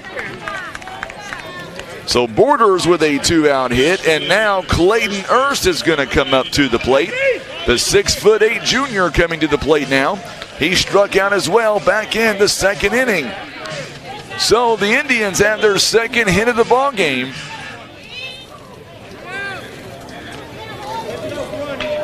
Both of their hits have come with 2 down. This one is fouled again to the screen. No balls and a strike. So Cannon Carr doing a great job of getting ahead of his hitters. Coming up following this ball game, it'll be JV's turn to take on the Jackson Indians. And that'll come up directly following this contest. Here is the 0-1. Nope, throwback to first base is not in time. No balls and a strike here. 15 pitches thrown by Cannon Carr here in this inning. Cannon Carr threw 18 pitches back in the first, 20 in the second, 10 last inning. Here is the 0-1 pitch. And held up. Good job by Clayton Erst to hold up. Nope. Now they're going to appeal, and the field umpire says a ball. 1 ball, 1 strike. Shelby and Georgia Stevens says, go Dylan. Made a great catch out there in center field a moment ago for the first out of the inning. Here's the 1-1 pitch by Carr. And a strike called. A good pitch by Cannon Carr. He's ahead. 1 ball, 2 strikes. 1-2. Mules have stranded so far in the ball game 3 runners in this ball game. They stranded 1 in the second, 2 in the third. And those 2 they stranded in the third were on second and third base. Here is the 1-2 pitch. Runner takes off. The throw down is got him! And what a throw by Jacob Baller. And the Mules are going to go to the top half of inning number 5, up by a couple of runs. What a throw by Jacob Baller. Great tag by Brady Robertson. We go to the top half of inning number 5, and the Mules lead 2-0 on the Southeast Sign and Graphics Mules Radio Network. Want a career and not just another job? It's waiting for you at Briggs & Stratton. Great pay, great benefits, and continuing education. Everything you and your family deserve. Go to careers.basco.com and look at Poplar Bluff job openings. Got Ram Truck Month going on. Fresh inventory arriving daily. We still need your quality pre-owned vehicles. Whether you want to trade or you just want to sell, we want to look at it. The Ram Truck Month is going on now.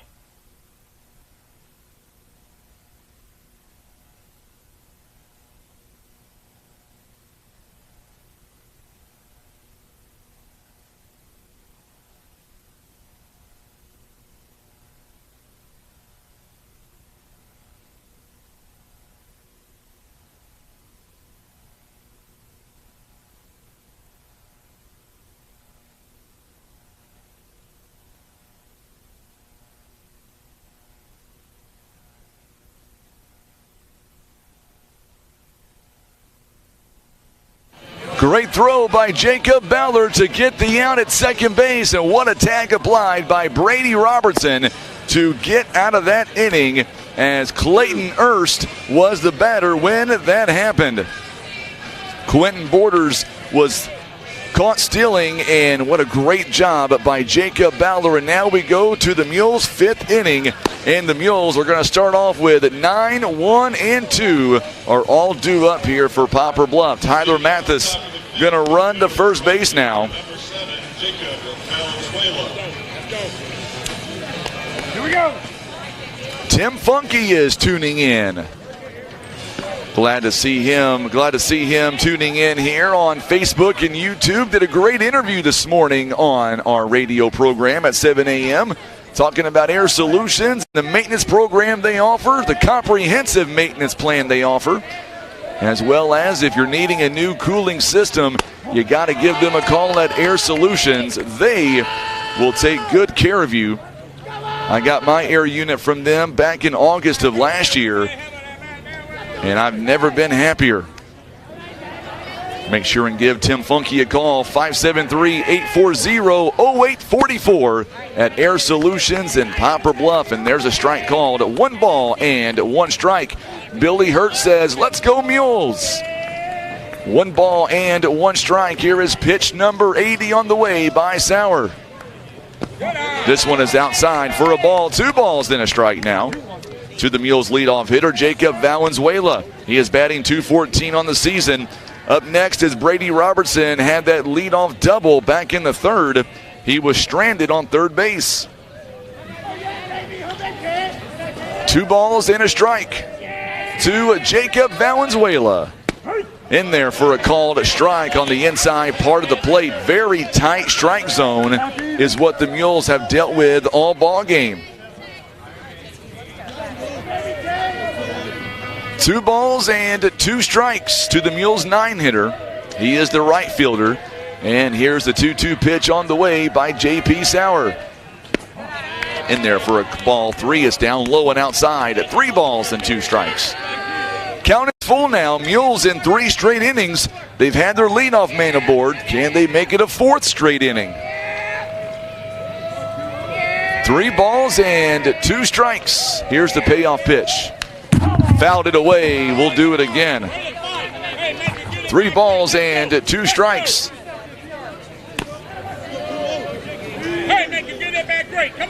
You can hear Coach Steve Edwards make a good at bat great. Good advice. 3 balls and 2 strikes now. Valenzuela, payoff pitch number 2 upcoming.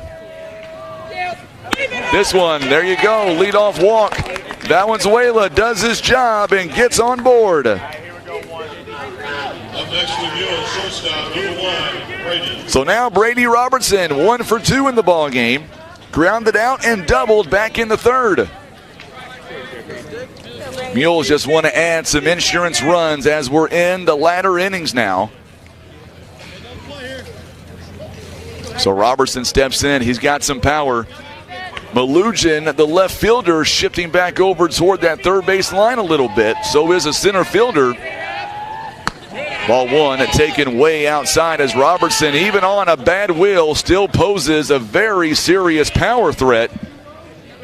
And that double back in the third, stumbled across first base, was still able to get into second base. Valenzuela leads away from first. Inside pitch and a ball, so it's 2 balls and no strikes now. Robertson just trying to get on base here. Robertson doesn't draw a whole lot of walks. He has drawn 10 all season. He puts the ball in play. He's got 22 hits. He leads the team in hits right now with 22 of them. He's got 4 doubles here this season, including 1 here tonight, or 1 today. 2 balls and a strike as Valenzuela leads away from first base. Robertson digs in, and here's the pitch. Outside for a ball. 3 balls and a strike now. Nobody down here in the inning. Coach, every time a ball is called, Coach Edwards just gets absolutely fired up over there. Here is the 3-1 offering on the way. And he misses downstairs, and 2 runners on back-to-back pitches. Coach Kitchen is not happy. He wants an explanation as to where that pitch is. And now Coach Kitchen may come out and talk to the pitcher. I believe he is. It'll be a mound visit. So back-to-back walks here. And the Mules have runners on first and second base with nobody out. Mules baseball proudly presented by First Midwest Bank, Kevin's Auto Repair. Also being brought to you by PB Realty Legacy Farm and Land Specialists. We'll have a new pitcher when we come back. It is a call to the bullpen. It is presented by Larry Hillis Dodge on the Southeast Sign and Graphics Mules Radio Network. Breathe easier and extend the life of your HVAC system, plus fewer repair bills with Air Solutions Comprehensive Maintenance Plan. You'll save money and get the peace of mind that only comes from calling Air Solutions, 785-1500. First Choice Insurance. Let their family protect your family. They provide insurance for home, auto, life, health, farm, and recreational vehicles. Call today for a free quote, 573-686-2870. First Choice Insurance. Our family protecting your family.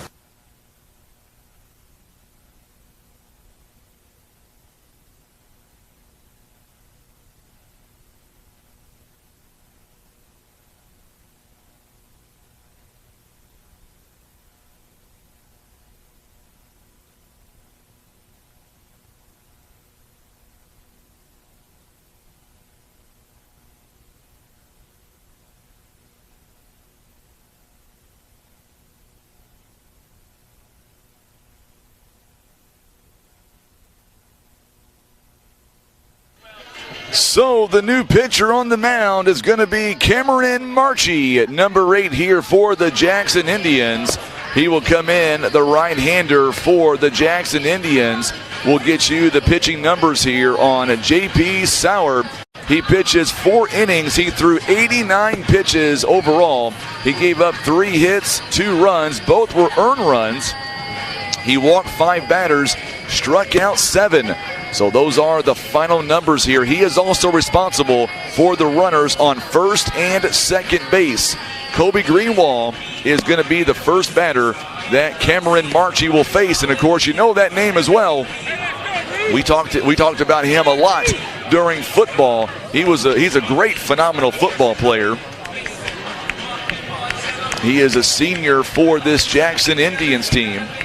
He comes in, Cameron Marchie, by the way. He is 6'3", weighs about 225.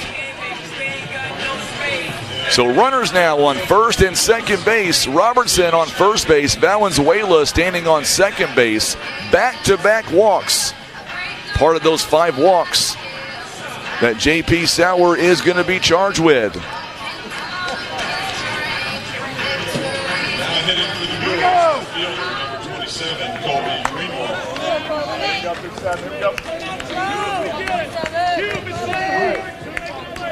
So now the Mules have something going here with runners on first and second base, and Kobe Greenwald steps in. He's 0 for 2 in the ball game.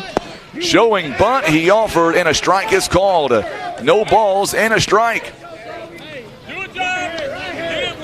Big crowd here on Facebook and on social media right now. Mules have 2 more runners aboard and nobody out. Time called on the rubber, and coming up to the plate next will be Jacob Ballard. He has struck out looking and walked with a stolen base back in the third. He was also stranded on second base.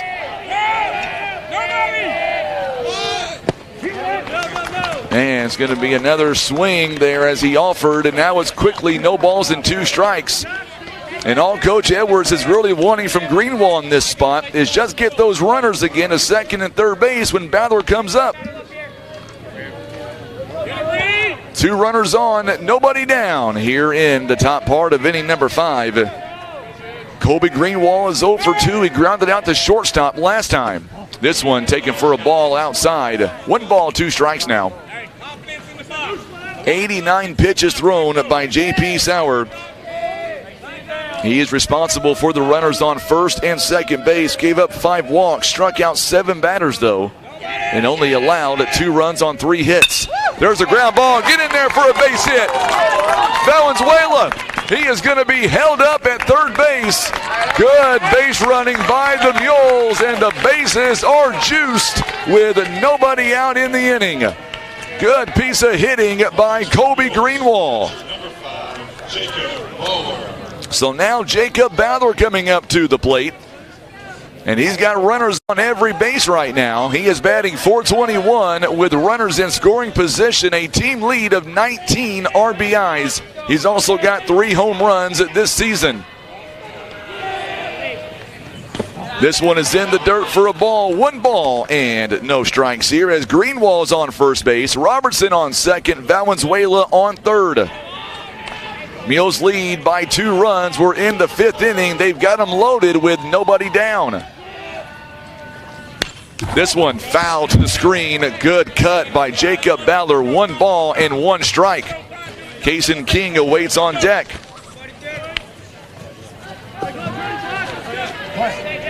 So the Mules right now lead it by 2. Ballard comes set. He is walked and he is also struck out looking. There's a fly ball. This one, the center fielder stumbled and he comes in to make the catch. And nobody advances. Good job by Hartline, who stumbled in the outfield. And he was able to still come up with that catch. Good job by Hartline keeping the batters on every base. There's 1 down in the inning. That is a huge out right there as Ballard is retired for the first out.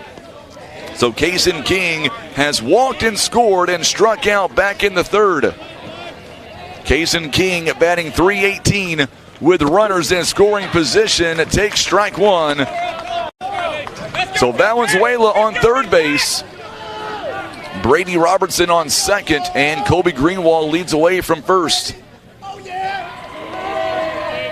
Roger Faith is tuning in from Crystal City, Missouri. There's a swing and a miss.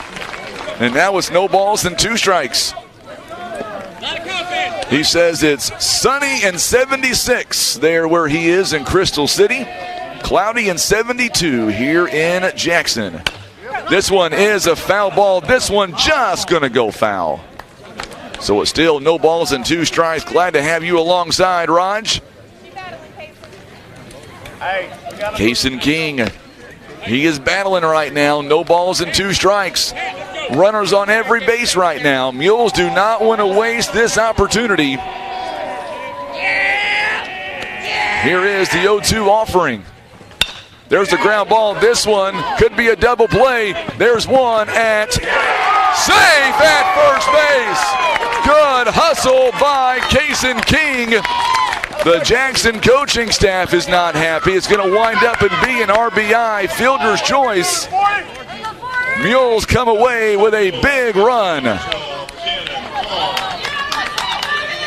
So that last out is going to go 4-6.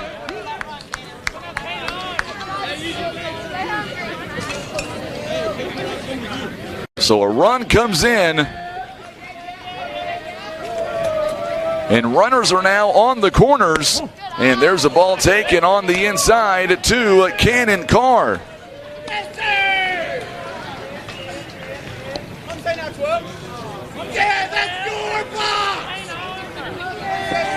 Two down in the inning. And Cannon Carr couldn't hold up on that swing. It's 1 ball and 1 strike.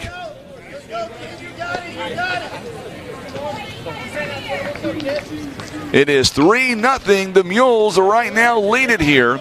3 runs on 4 hits. Roger Faith, I appreciate that. The Cardinals on top right now. Or Cardinals on top of the second, 0-0. Swing and a miss by Cannon Carr, and now he's in the hole. 1 ball, 2 strikes. Kason King leads away from first. Brady Robertson on third. Mules would still want 1 more run, you would think, in this inning. Mules had runners on every base with nobody out. And the ball gets away, and Robertson comes across with a bad wheel and all, and he'll wind up and score from third base.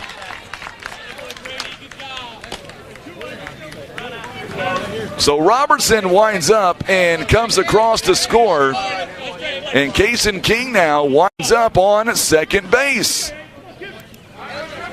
It is now 4-0 Poplar Bluff. Pat Bill Taylor says, let's go Mules, up by 4 runs now.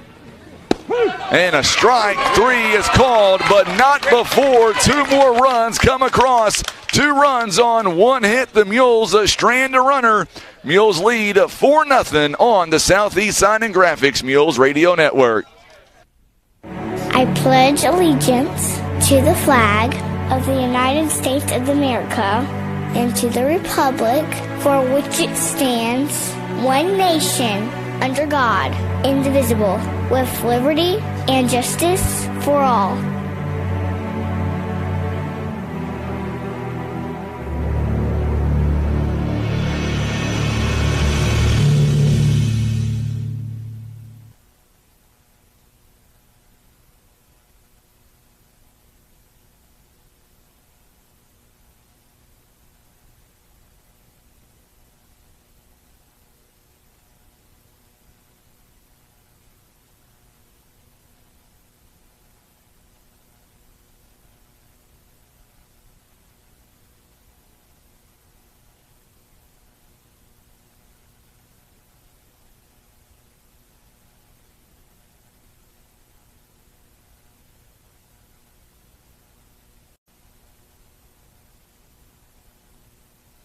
And before we go any farther, let's go ahead now and pause at 10 seconds for station identification. You're listening to Mules Baseball on the Southeast Sign and Graphics Mules Radio Network.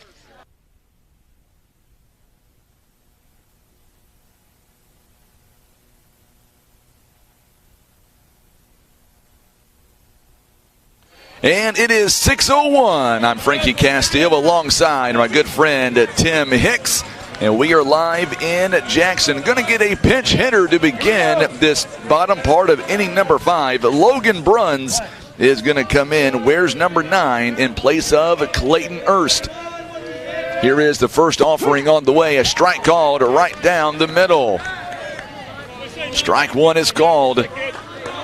Cannon Carr still on the mound for Poplar Bluff. No balls and a strike. Mules lead 4-0. There's a ground ball. This one is going to be off the glove of Cannon Carr. And what a job by the second baseman, Noah Spain, to back up Cannon Carr. One down here in the inning. It'll go 4-3 on the play. Great job by Noah Spain there.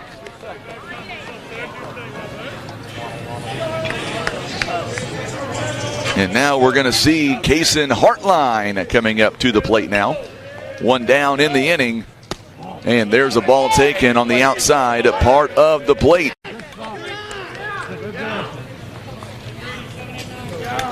So 1 ball and no strikes as Kyle Richardson awaits on deck.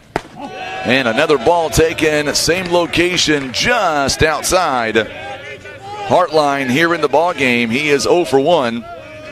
He struck out back in the second inning. And he couldn't, or I should say he did hold off of that pitch. It's 3-0 now. 3-0 the count. 3 balls and no strikes. Here is a 3-0 pitch. And a strike called on the outside part of the plate.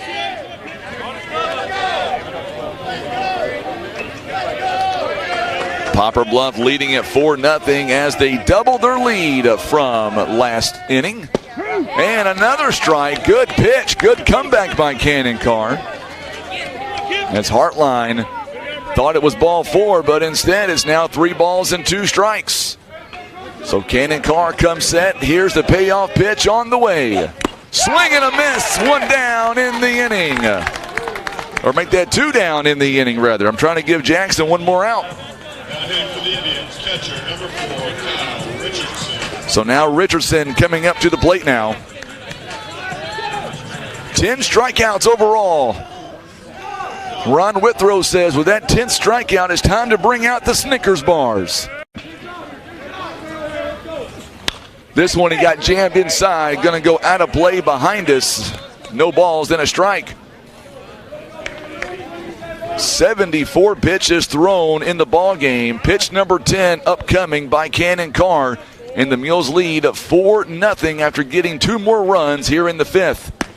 This one just outside for a ball. Count is even at 1 ball and 1 strike. Mules baseball proudly presented by the Bank of Missouri, Scott Law Group, LLC, Briggs & Stratton. Also being brought to you by Larry Hillis Dodge. There's a called strike.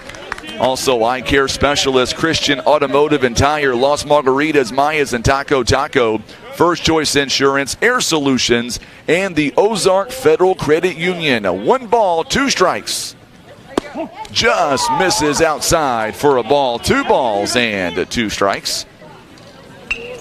Mules lead at 4-0, got 2 runs in the second inning and 2 runs in the 5th. Mules have bases loaded in the top part of the inning with nobody out, and they wind up and get 2 runs across.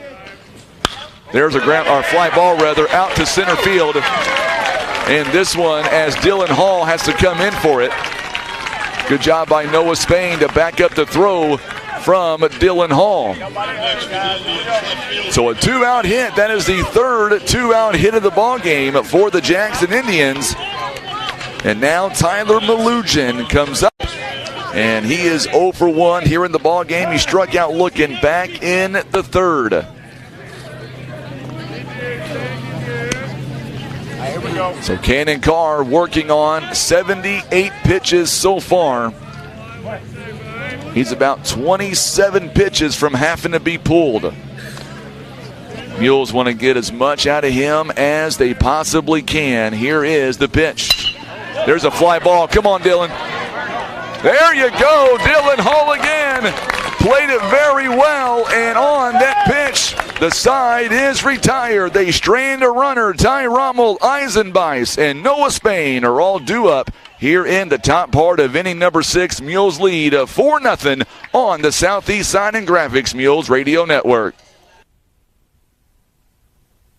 Want a career and not just another job? It's waiting for you at Briggs & Stratton. Great pay, great benefits, and continuing education. Everything you and your family deserve. Go to careers.vasco.com and look at Poplar Bluff job openings. Got Ram Truck Month going on. Fresh inventory arriving daily. We still need your quality pre-owned vehicles, whether you want to trade or you just want to sell. We want to look at it. The Ram Truck Month is going on now.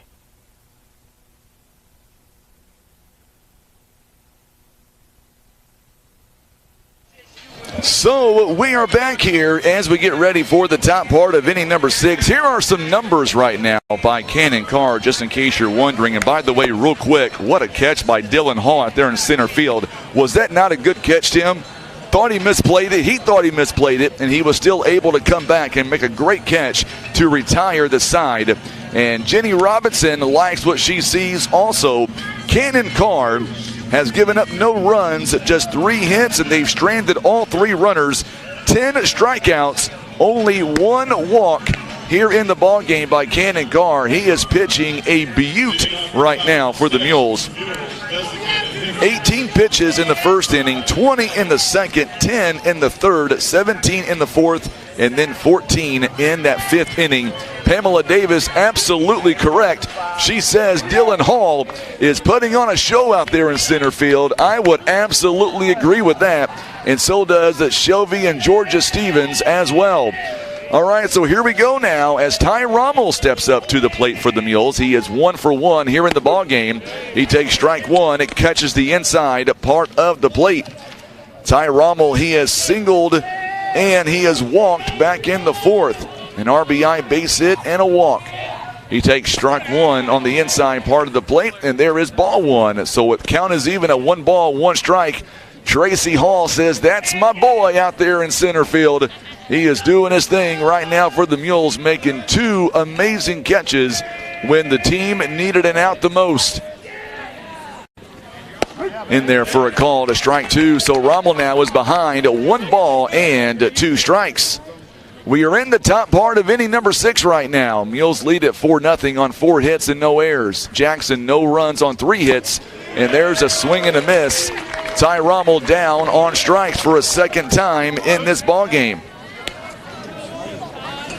Now hitting for the Mules, third baseman, number 3, Paxton Eisenbeis. So now Eisenbeis coming up to the plate now. Eisenbeis has struck out and grounded into a fielder's choice back in the 2nd.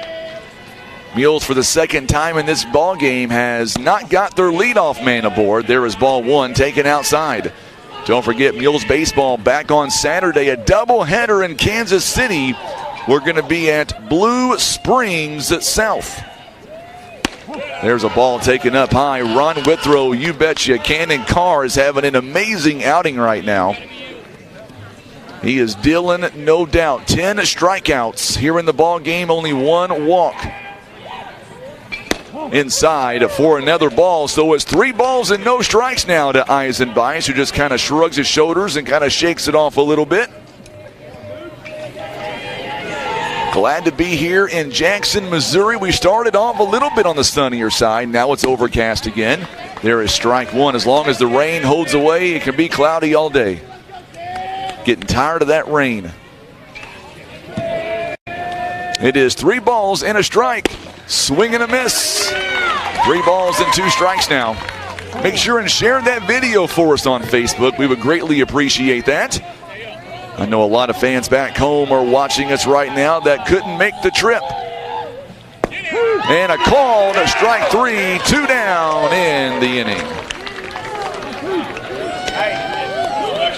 So now Noah Spain coming up to the plate now. He's 0 for 2 today. Struck out both times. Coming up in the bottom part of inning number 6 for the Jackson Indians. We're going back to the top of the lineup. Batters 1, 2, and 3, and Noah Spain just has to duck and get out of the way. Coming up to begin the 6th inning for the Indians, Henley Parker is 1 for 2. This one fouled away to the screen. It's 1 ball, 1 strike. Jack Wyatt's going to bat second. He's 0 for 2 with 2 strikeouts. Caden Boggenpole, he's walked and then popped out to Dylan Hall out in center field back in the 4th inning. We're going to have to get through the heart of the lineup one more time for the Jackson Indians, and there's a swing and a miss. 1 ball, 2 strikes. The Indians are a pitch away from retiring the Mules. 1, 2, 3. Here is the 1-2 pitch on the way. Swing and a miss. Side is retired. No walks, no runs, no hits. We're back to the top of the lineup in the bottom part of inning number 6. Mules lead 4-0 on the Southeast Sign and Graphics Mules Radio Network. Whitworth Gift Chest Jewelers is a third-generation family-owned jewelry and repair store who have served the Poplar Bluff community for over 60 years. Our family has always worked hard to provide the finest jewelry creations and service imaginable. Las Margaritas and Mayas, serving up the best authentic Mexican food since 1997. The Esquivel family, always proud to support our Poplar Bluff Mules.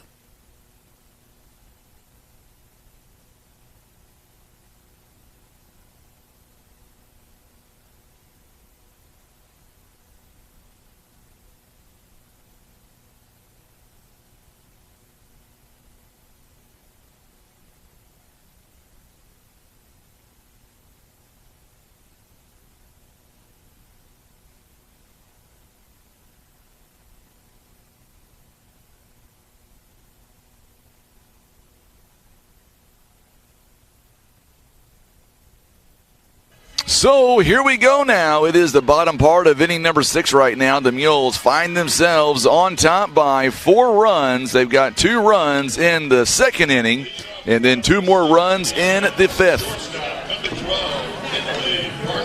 So now Henley Parker coming up. He is 1 for 2. And by the way, when we come back in the top part of inning number 7, Mules have batters make that 9, 1, and 2. There's a fly ball. This one going to get out of play for pitch number 80. No balls and a strike here as Cannon Carr has pitched to Jim here in this ball game. Jenny Robinson says, let's go Cannon, emphasizing K for strikeout. There's a strike called on the outside part of the plate. He's already got 10 in the ball game. He's working on number 11 right now. Don't forget, we're going to regroup, and we'll bring you the OFC softball tournament tomorrow afternoon. This one in the dirt for a ball. 1 ball, 2 strikes. We'll begin our coverage coming up at around 2:45 over in Piedmont at Clearwater High School. They will take on the Lady Redbirds of East Carter in the 3rd place game. Following that game, we're going to hightail it back to Poplar Bluff at Three Rivers College for the OFC championship game. And we'll bring you Donovan and Neelyville. There's a ground ball. This one's going to get in for a leadoff base hit. And Henley thought about taking it to second base, but instead he'll back off and get to first. So a leadoff base hit here to begin the inning for the Jackson Indians.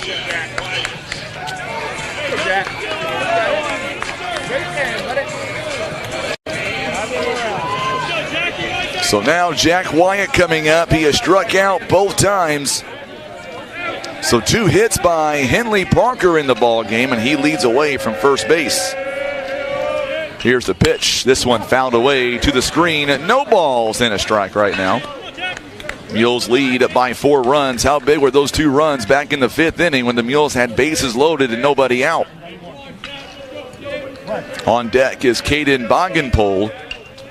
Nobody out here in the inning. Jackson, their first leadoff man aboard in the ball game. There's a fly ball. This one's going to get out of play. It'll be no balls and 2 strikes. Good job by Kaysen King to hang with it. I missed the bat boy, Jenny. I apologize. Not sure what bat boy we're talking about. I feel a little bit of rain here. So does Tim. No balls and 2 strikes. Mules trying to figure out a way to get out of this inning with no damage being done. Cannon Carr, long look at first base. Here is the 0-2 pitch. No, they're going to throw it back to first base. Not in time. Good job by Cannon Carr and Kaysen King being on the same page. An hour, 47 minutes we have been on the air right now. 85 pitches thrown right now by Cannon Carr. Here's number 86. This one fouled away. Still no balls and 2 strikes. Jackson's going to bring everything they've got these last 6 outs. It's not going to be easy for the Mules to pick up a win. The bat. Okay, I'll look for that next time, Jenny. Sorry about that. 4-0. The Mules lead it here in the top or bottom part of inning number 6. Here's the 0-2 pitch by Cannon Carr. Just misses for a ball a little bit high, the home plate umpire says. 1 ball, 2 strikes. Coach Edwards was not happy with the call. 1 ball, 2 strikes now. Cannon Carr, long look at first base to Parker. Jackson down by 4. Time is called in. Jack Wyatt's going to step off the rubber, or should say step off of home plate. And he'll regroup as Parker standing on first base. 1 ball, 2 strikes. Jackson and Poplar Bluff each with 4 hits in the ball game. I agree, Miss Jenny. This one fouled away behind us, and we'll do the 1 ball, 2 strikes all over again. Be interesting to see who's going to be the pitcher coming in for the Mules if the Cannon Carr cannot get out of this inning before the 105 mark. He's at pitch number 88 right now. At 105, he's got to come out. Just misses outside for ball 2. Count is even now at 2 balls and 2 strikes. Throw back to first base is not in time. So 89 pitches thrown by Cannon Carr. He is down to his last 16 pitches in the ball game. He has pitched the gym, no doubt about it. There's a ground ball. This one taken by Eisenbeis. It's going to be an error in the outfield, or I should say an error on Eisenbeis. And runners now on second and third base with nobody out.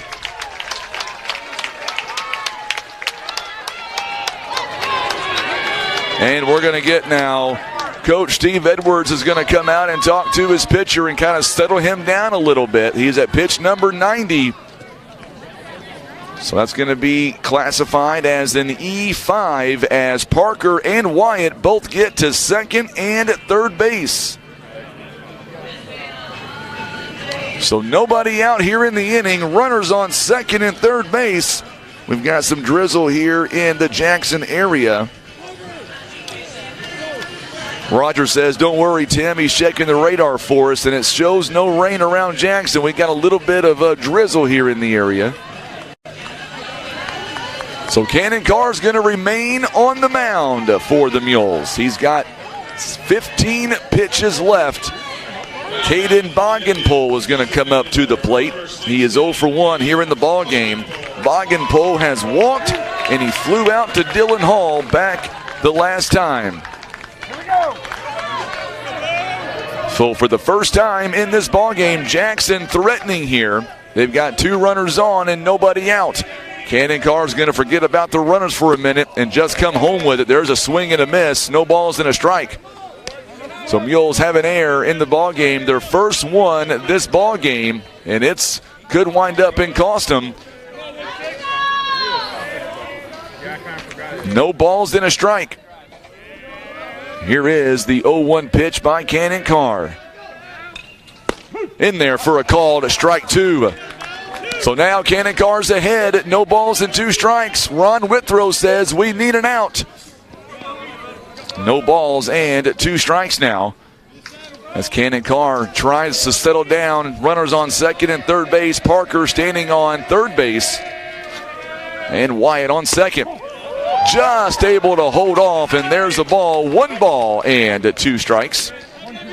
Not sure who the next pitcher is going to be. Probably going to be, I would say, Trip Belknap coming in for the Mules. He'll be the next pitcher possibly for Poplar Bluff. Here is the 1-2 pitch on the way by Cannon Carr. And misses outside for ball 2. We are in the bottom half of inning number 6. Gary Simmons is tuning in with us. Mules lead 4-0, but 2 runners are on for the Indians on second and third base. Nobody out here in the inning. Carr now comes set, and here's the 2-2 pitch on the way. This one fouled behind us, and we'll do it again. Still 2 balls and 2 strikes. Cannon Carr's went 5 innings, 2 runners on here in the bottom part of inning number 6, and nobody out. Mules put 2 runs in the second, 2 in the fifth. Last inning was their first retired 1-2-3. Now the count is full, 3 balls and 2 strikes. Very interesting here in this inning. The Mules had bases loaded back in the fifth with nobody out. And now the Indians are 1 pitch away from having bases loaded and nobody out in this inning. Make sure and share this feed on Facebook and YouTube for us. Here's the payoff pitch. Swing and a miss, a big out. 1 down here in the inning, and now Baden Hackworth is coming up to the plate. He has struck out twice. So Hackworth is 0 for 2 in the ballgame, 2 strikeouts. Good pitch by Cannon Carr, strikeout number 11 here in the ballgame.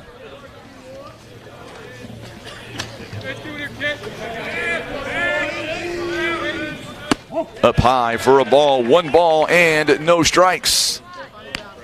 Runners on second and third base. Parker leads away from third. And Wyatt leads away from second. Larry Clements says, let's go Cannon Carr. There's a swing and a miss. Count is even at 1 ball and 1 strike. Pitch number 100 is coming up here for Cannon Carr. He's thrown 20 here in this inning alone. There's a fly ball. This one, if it's fair, it's gone. And just foul. Woo! Long foul ball. 1 ball, 2 strikes. That was interesting.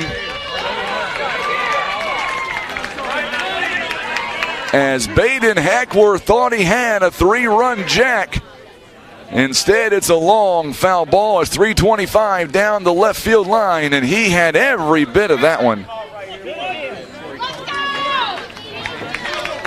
So Cannon Carr, 1 ball, 2 strikes, and 2 down in the inning.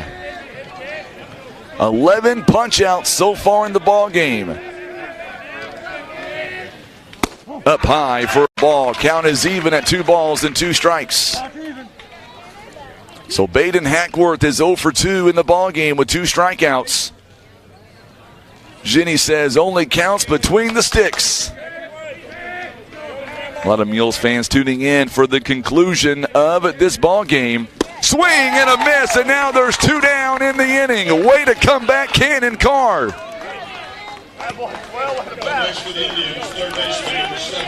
12 punch-outs in the ballgame.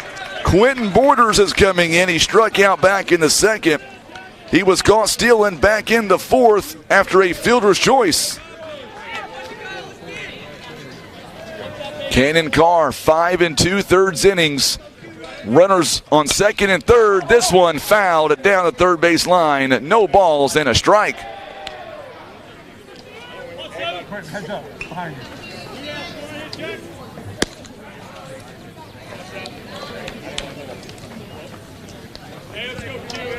So Cannon Carr ahead here, no balls and a strike. Runners on second and third base. There's 2 down in the inning. Carr comes set. Just misses downstairs for a ball. 1 ball and 1 strike.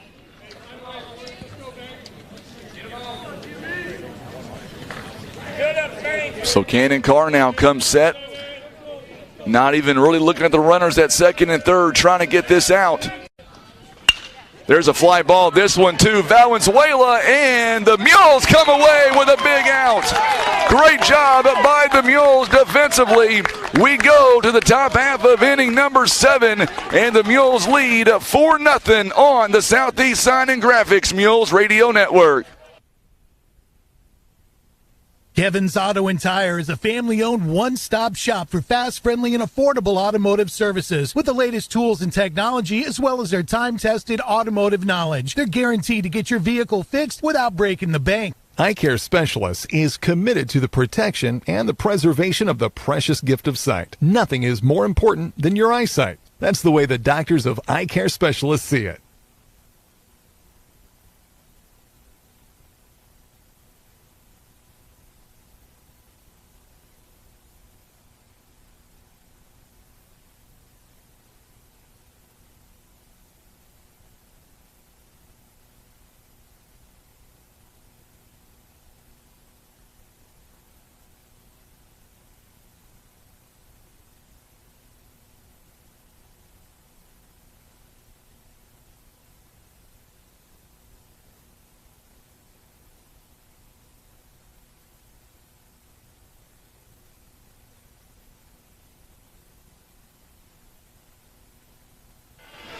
What a great job by the Mules back in that last inning. Mules giving up the leadoff here, a leadoff hit to Parker, and then an E5, and then runners on second and third base with nobody out. Come back with back-to-back strikeouts. Valenzuela made it look simple on a deep fly ball to right field, and the Mules came away with a huge out to strand 2 runners on second and third base. Still 4-0, and Cannon Carr, his day is now officially done. He has pitched a gem, 105 on the mound. That's how many pitches he's thrown here today. He has given up no runs on 4 hits, struck out 12 batters, and only walked 1. So now Jacob Valenzuela, who made a great catch in the outfield a moment ago, steps in, takes swing and a miss, and we're underway here in the top part of inning number 7. Doug Leibla tuning in says, let's go Mules, hang tough. Roger Faith likes what he's seeing, so does Pamela Davis. All joining us right now on Facebook. This one is in the dirt for a ball, 1 ball and 1 strike. I would say Trip Belknap is more than likely going to come in the bottom part of this inning and try to close the door for the Mules. Tiffany Jenkins is tuning in and says, great job, Cannon Carr. Here is the 1-1 pitch on the way. This one is grounded right back to the pitcher. Marchie couldn't come up with it. Throw over to first base is not in time. And the Mules have their leadoff runner aboard. He's going to wind up on second base as the ball goes in the dugout. And that's going to be an E4 on the play, as Valenzuela will wind up on second base. So now Robertson coming up to the plate now. Robertson has the double in the ball game. He has walked and scored. And he grounded out to first base back in the first. So Robertson now trying to advance Valenzuela over. There's an outside pitch taken for a ball. 1 ball, no strikes now. Coming up in the bottom part of the inning, it'll be Clayton Erst. He is due up. And then Hartline, followed by Richardson, 6, 7, and 8. If anybody gets on, it'll be Malugin in the 9th spot, getting on for the Indians. You can hear Coach Steve Edwards. He is still fired up like it's in the first inning right now. 2 balls and no strikes. There's a punch out by Robertson, going to go foul down the third baseline. 2 balls and a strike.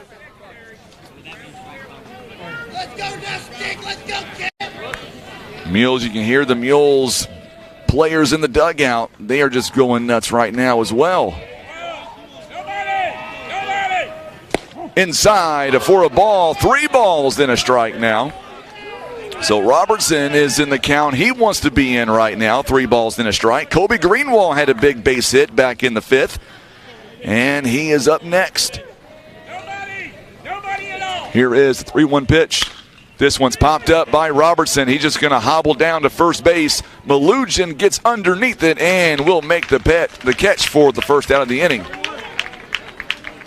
Good job by Malugin there. And there's 1 down here in the inning. So Greenwald coming up to the plate now. He is 1 for 3 in the afternoon with a hit back in the 5th. Cannon Carr waits on deck. Mules have a runner in scoring position at second base as Valenzuela reached on an error. Each team with 1 error. Strike called on the outside, a part of the plate. Good location by Cameron Marchie. Pitch number 40 upcoming for him. Thank you, Raj. The Marlins leading the Cardinals right now, 1-0, bottom half of inning number 3, and there's a ball taken inside. Count is even at 1 ball, 1 strike. Tomorrow afternoon, we'll begin OFC softball. We'll be live in Piedmont as Clearwater takes on East Carter beginning at 3 p.m. There's a swing and a miss. 1 ball, 2 strikes. East Carter suffering their first loss of the season back on Tuesday. They are now 11-1 on the season. Will take on Clearwater for third place, and then championship game is going to feature Donovan and Neelyville at 7 p.m. at Three Rivers College. You'll be able to catch all those games online by going to Facebook, our Facebook page here on KWOC, as well as on our YouTube channel at youtube.com/River Radio PB.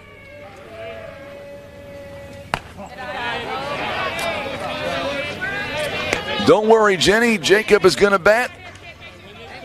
There's only one down here in the inning, as long as we don't have a double play. Harriet Dollins is tuning in. She'll be watching tomorrow night, watching that championship game. I can promise you that, in the OFC softball tournament. Who's going to win that game, Harriet? 3 balls and 2 strikes now. Colby Greenwald, 1 away, runner on second base.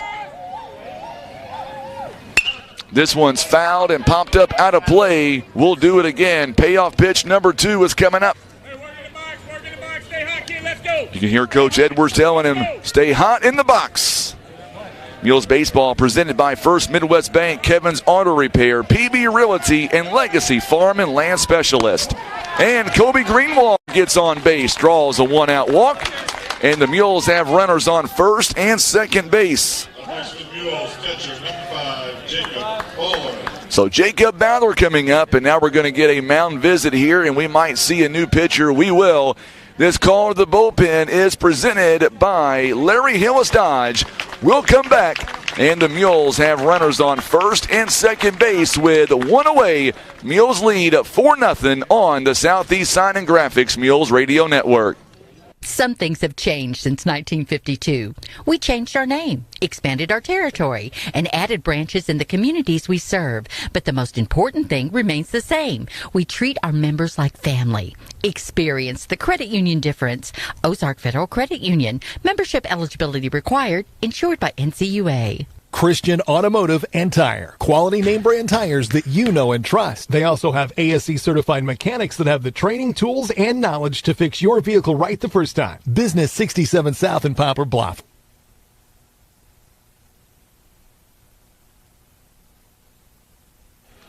And we are back here as we look at the new pitcher. It'll be Hackworth coming in from right field, and he'll be the new pitcher for the Jackson Indians, the third pitcher of the ball game, with runners on first and second base with 1 away here in the top part of inning number 7. We led off with Valenzuela reaching on an E4. He was able to advance to second base after the ball was thrown into the dugout. And then Robertson popped out to left field, and then a walk by Colby Greenwald, which will now lead us to the next batter, which will be Jacob Ballard. He is 0 for 2 in the ballgame, popped out to center field back in the 5th. He walked in the 3rd and struck out looking back in the 1st.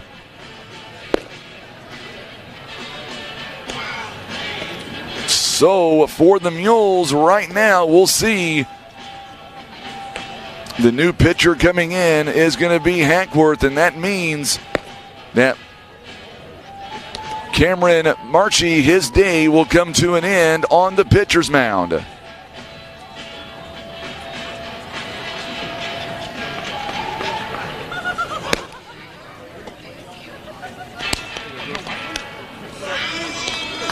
So now we're going to get back here to live action here, and Jacob Ballard. Bogenpohl is going to wind up in right field here this afternoon. Here we go.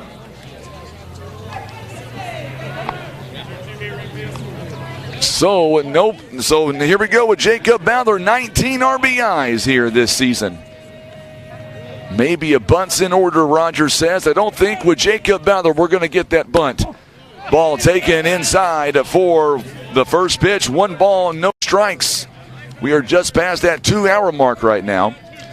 Neelyville is going to win the OFC, Miss Dolan says. I hope you're there in person as well. Inside for another ball. 2 balls and no strikes now. 2 balls and no strikes here as Hackworth, the new pitcher, the right-hander, on the mound. Mules have runners on first and second base with 1 away. Swing and a miss, and he was going for the fence on that one. 2 balls and a strike. Coming up for the Jackson Indians, it'll be 6, 7, and 8 in the bottom part of the inning, with the Mules leading by 4 runs. Cannon Carr's day will come to an end officially, and he pitched a great ball game.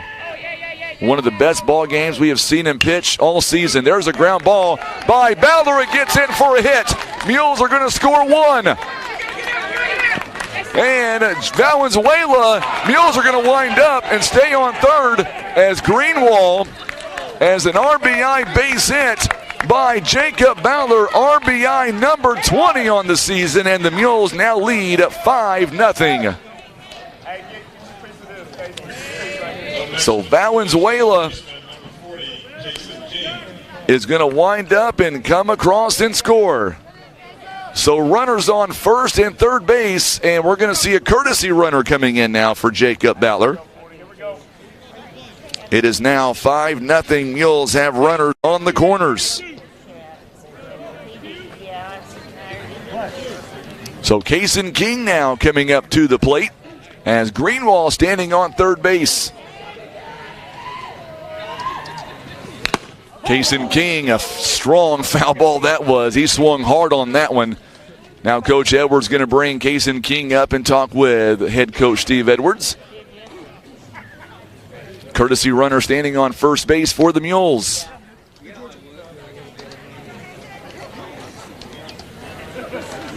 we go.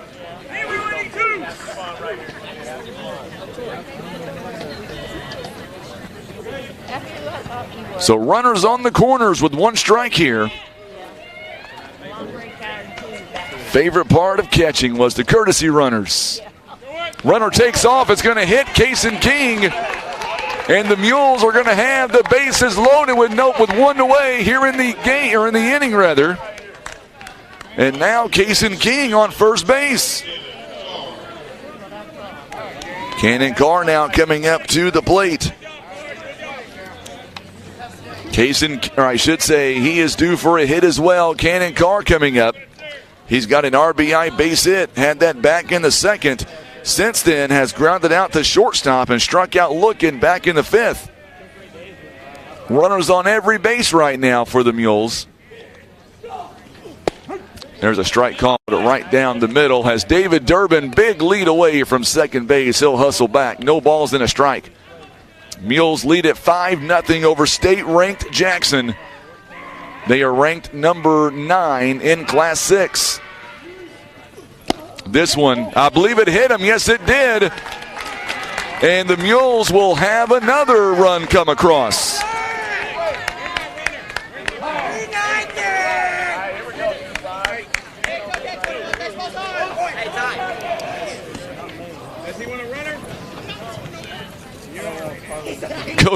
Coach asked Cannon if he wanted a pincher or a courtesy runner. He waved him off and said, "No, I'm good."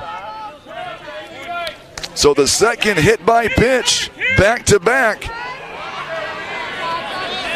And now Ty Rommel comes up to the plate. David Durbin on third, Kaysen King on second, Cannon Carr's on first. Here is the 0-1 pitch, or first pitch rather. It's a ball inside, a 2, but Ty Rommel, he is 1 for 2 in the ball game. An RBI base hit back in the second. He has walked and struck out. There's a ball taken, 2 balls and no strikes. Roger Faith says, "I love beating Jackson in any sport." Ron Withrow concurs with that comment. 2 balls and no strikes. Mules lead by 6 runs. David Durbin, big lead. There's a rip down the third base line. It's going to get 1 run in. Here comes number 2. Coach Steve Edwards is telling him to hold up on third. A 2-run base hit by Ty Rommel. Ty Rommel with 3 RBIs in the game. Cannon Carr winds up, and he is on at third base. Now it is 8-0, Poplar Bluff. Hey, be smart here, Ty. 1 down. Hey, be smart, kid. Be smart. You can hear Mama, you can hear Dad down there telling him to be smart. 8-0 Mules now. on a big 2 RBI base hit. This one popped up out of play by Eisenbeis. 082. Mules leading it here 8-0. We are in the top part of inning number 7. Mules adding 4 runs in the inning. Ty Rommel, he's going to take off. And he's going to have a stolen base, swing and a miss by Eisenbeis. And Rommel winds up on second base with his first stolen base of the season. So Eisenbeis, no balls and 2 strikes. No way, Raj. He's not going to calm down anytime soon. This one up high for a ball. 1 ball, 2 strikes now as Eisenbeis trying to figure out a way to advance the runners from second and third. Mules have them on second and third with 1 batter out here in the top part of inning number 7. Mules lead 8-0. And a strike called. He is out on strikes, 2 down in the inning. Now for the Mules, second baseman number 11, Noah Stang. So the Mules have officially batted around here in this inning. Jacob Valenzuela led us off with a knee. He reached on an error, and Noah Spain now comes up to the plate, takes ball 1 outside. Mules lead it here 8-0, putting up 4 more runs here in this inning. Make sure and share this video for us on Facebook and YouTube. 1 ball and no strikes. Oh, this one got him in the helmet area, and now the bases are loaded again. Third hit by pitch in the inning.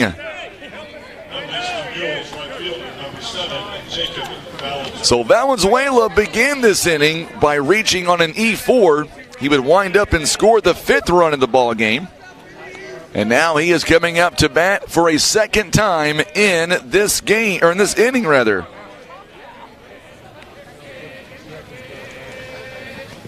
Swing and a miss. He is down a strike already. No balls and a strike. Coming up for the Jackson Indians, 6, 7, and 8. Clayton Erst, Carson Hartline, Kyle Richardson are all due up for the Indians. Here is the 0-1 pitch. This one fouled away to the screen. No balls and 2 strikes now. Coming up following this ball game, we'll talk live to head coach Steve Edwards of the Mules. We will get him up here following this contest coming up. The Mules right now lead it 8-0. Here is the 0-2 pitch. This one called strike 3 on the inside, a part of the plate, but not before 4 runs come across on 2 hits and 1 error. The Mules strand 3 runners. We go to the bottom part of inning number 7. Mules up by 8 runs on the Southeast Sign and Graphics Mules Radio Network. I pledge allegiance to the flag of the United States of America and to the republic for which it stands, one nation, under God, indivisible, with liberty and justice for all.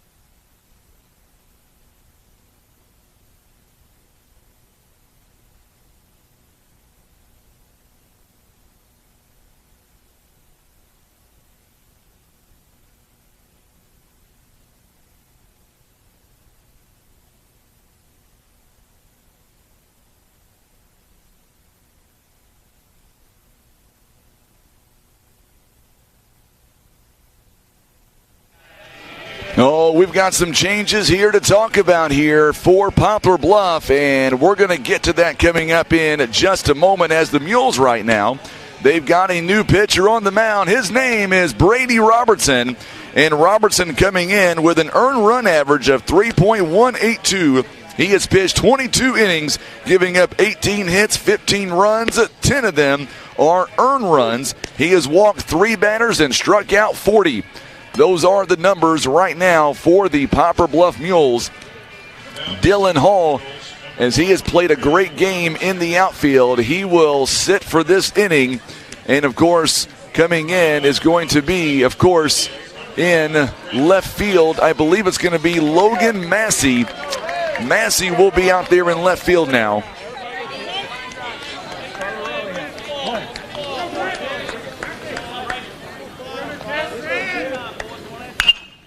There's a fly ball. This one popped up. Called off by the new shortstop, Eisenbeis. And 1 pitch and 1 out here in the inning.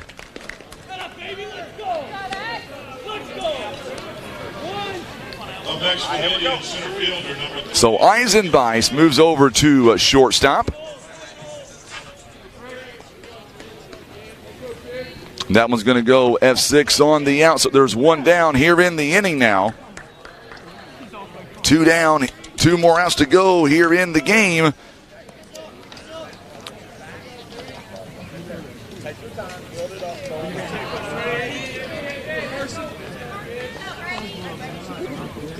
So Cannon Carr, by the way, moves over to center field.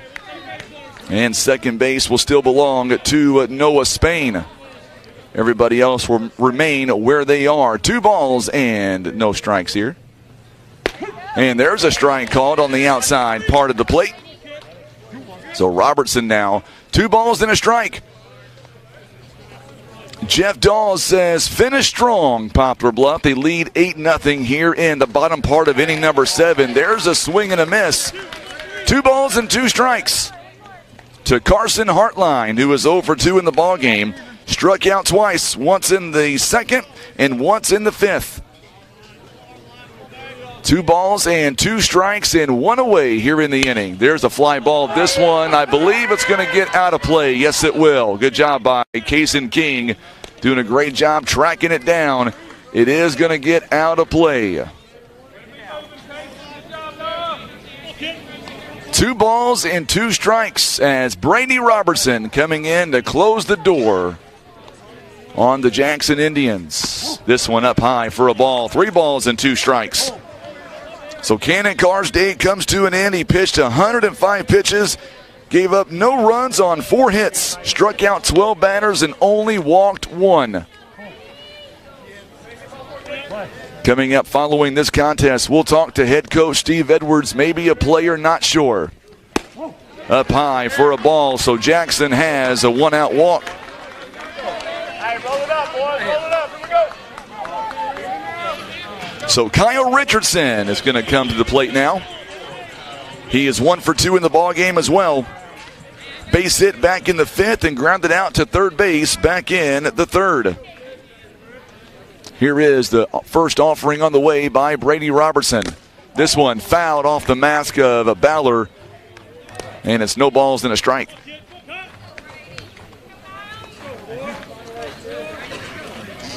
So Robertson in to close the door here for the Mules, up by 8 runs. They've got 8 runs on 6 hits and 1 error. Jackson's like a balk was called on Brady Robertson. And now Hartline winds up on second base. So Robertson now comes set, and here's the 0-1 pitch. And it's called a strike 2 on the outside part of the plate.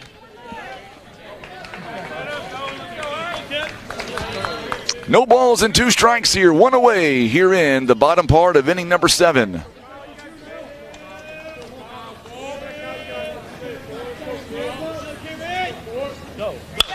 There's a fly ball. This one out to right field. Foul ball. Good rip, no doubt, by Richardson. He was thinking extra bases all the way. No balls and 2 strikes here. Mules put up 2 runs in the 2nd, 2 in the 5th, 4 in the 7th. And Robertson now coming in a relief situation for 1 inning to close the door, as Cannon Carr really pitched a beauty here today with 12 strikeouts and only walked 1 batter. There's a fly ball. This one on the infield. Eisenbeis calls everybody off. And the Mules have 2 outs. They're 1 out away from knocking off the Jackson Indians. 2 down in the inning. Up next for the Indians, left fielder, number 10, Tyler Malugin. So now Tyler Malugin 0 for 2 in the ball game. He popped out to center field back in the 5th and struck out looking in the 3rd. Robertson now comes set. Forget about the runner on second base. 2 down here in the inning. In there for a call strike on the inside part of the plate. Coming up following this contest, we'll talk live to head coach Steve Edwards of the Mules. And we'll have him up here talking about this game all the way around. Mules up 8-0. And another balk is going to get called on Robertson. That's 2 balks in the inning. And now Coach Steve Edwards wants time with the field umpire to figure out what that was all about. So that's 2 in the inning by Robertson. And Robertson not really going to argue with the field umpire. So I guess Robertson's satisfied, as is Coach Edwards. And now the Indians have a runner on third base. No balls and a strike with 2 away. Runner on third base now following 2 balks here in the inning. Coming up on 7 o'clock. Coming up following this game, we'll talk live to head coach Steve Edwards of the Mules. Upstairs for a ball, 1 ball and 1 strike. Also, don't forget, coming up tomorrow afternoon, we're going to be live over in Piedmont starting at 3 p.m. and then 7 o'clock at Three Rivers College for the OFC softball tournament. There's a ground ball to Greenwall. Greenwall is going to bobble it, and the ball's going to go past Kason King. It'll be an E5 on Kobe Greenwall. And the runner will come in and score. So now it's 8-1. Shutout is no more.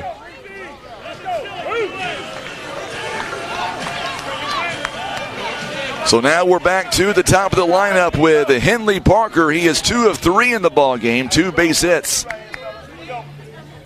So now Robertson comes set. 8-1 is the score. Mules with their second error of the ball game. There's ball 1 outside.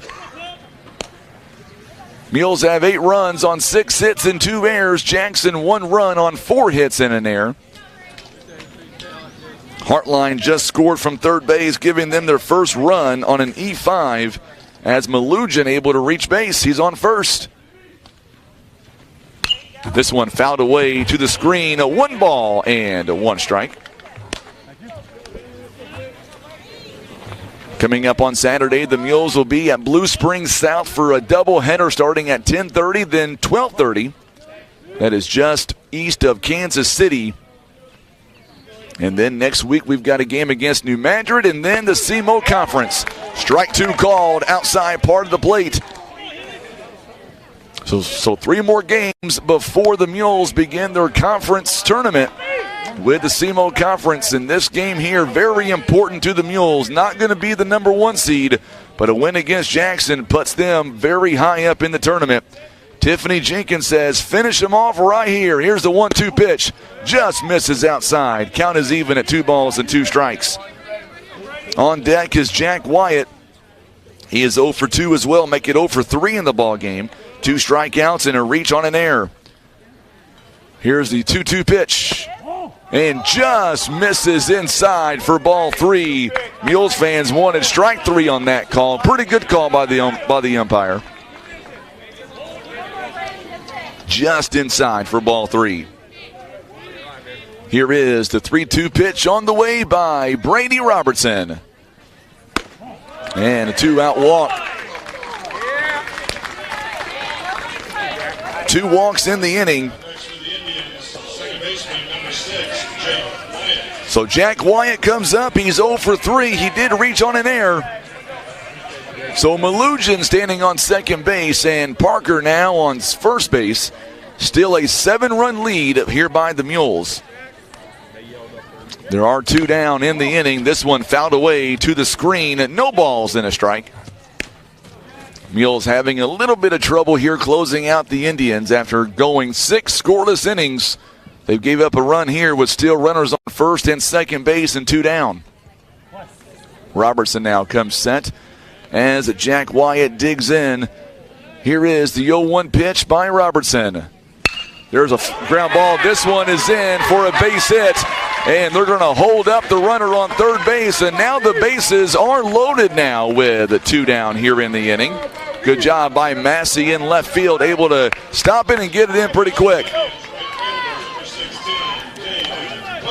So now Bogenpool now is going to come in. He is 0 for 2 in the ball game. He has popped out to center field, struck out back in the 6th, and walked back in the 1st.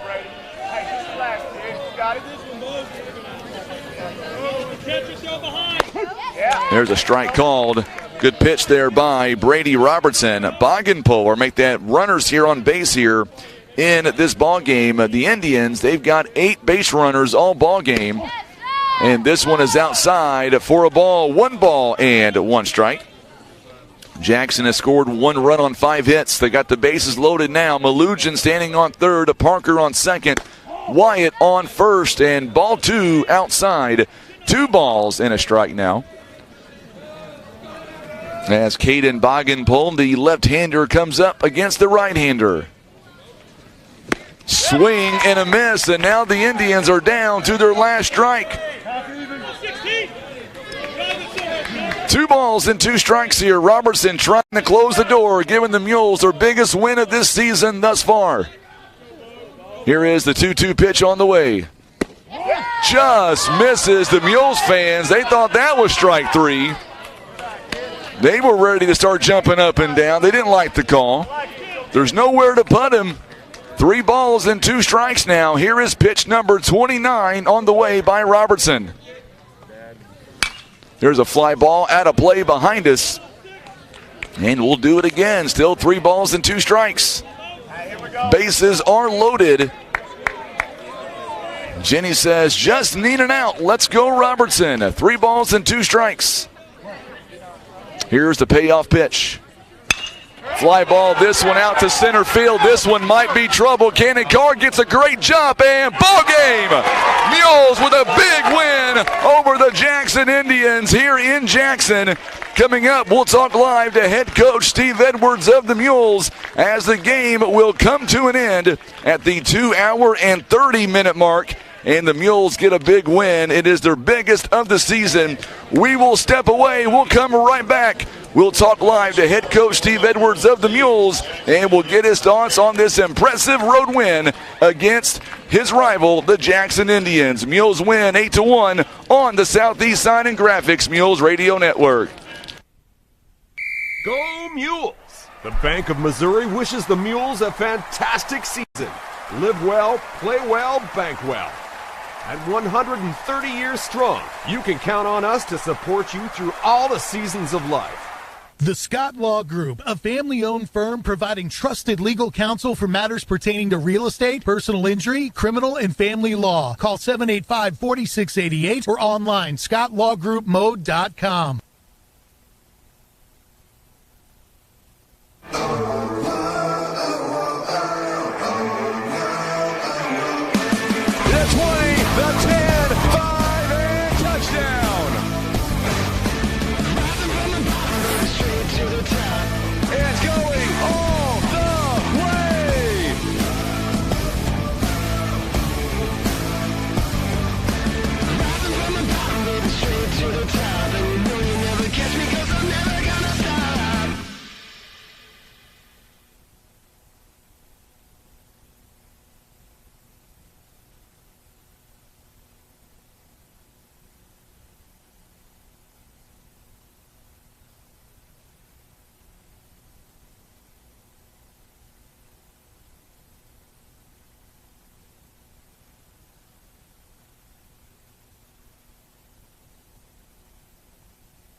And we are back here live in Jackson. And, of course, we're going to have the coach coming up here in just a moment. We've got players, the Mules, big win here this afternoon. And we'll let Tim get that camera situated as well. Coach Edwards, talk about the game here today. You were all jacked up from the very first pitch. You guys coming away a big win, 8-1. Talk about it. It was huge. That was a big win for this program. Fought through adversity. We've had a few errors and this and that through the season and stuff. I thought Cannon Carr threw a great game, outstanding game, and then Brady came in and did a great job. But I'm really proud about our defense, how we played together. Didn't give up. Had a couple errors, but we're fine. And then our plan at the plate, wow. We faced some really good pitchers, and we hit the ball well. Before we get into the details, there's one guy that I've got to call out. What about Dylan Hall there in center field? Wow. Not once, but twice. Yeah, he did. And the one play, he took a step in even, and we all took a deep breath like, oh, what is he doing? And he turned around and bird-dogged it back there and got it, and it was a great play. You know, putting a freshman out there, and he could be real nervous and stuff, but he wasn't. And he's excited and made the play for us. I want to go back to the Mules' second inning as they were able to put up 2 runs. How big was that for you guys to go up by 2 early in the ball game? It seemed like for Cannon Carr, for everybody else on defense, it took off a lot of pressure going up by 2 runs. Well, it did. It really did. And we worked on a lot of stuff yesterday in the facility, hitting wise and stuff. And we had a plan at the plate, and we attacked that plan perfectly, I thought. We had a few bad swings and this and that, but it was okay because overall we fought together. And what I was more proud of than even that was we got 2 runs up, and a lot of times what we have done in the past is with Cannon on the car or Brady on the bump or whatever, we sometimes kind of get in cruise control mode and just say, okay, we got it. But we didn't. We stayed fired up. We kept being relentless and getting after it and going and going and going.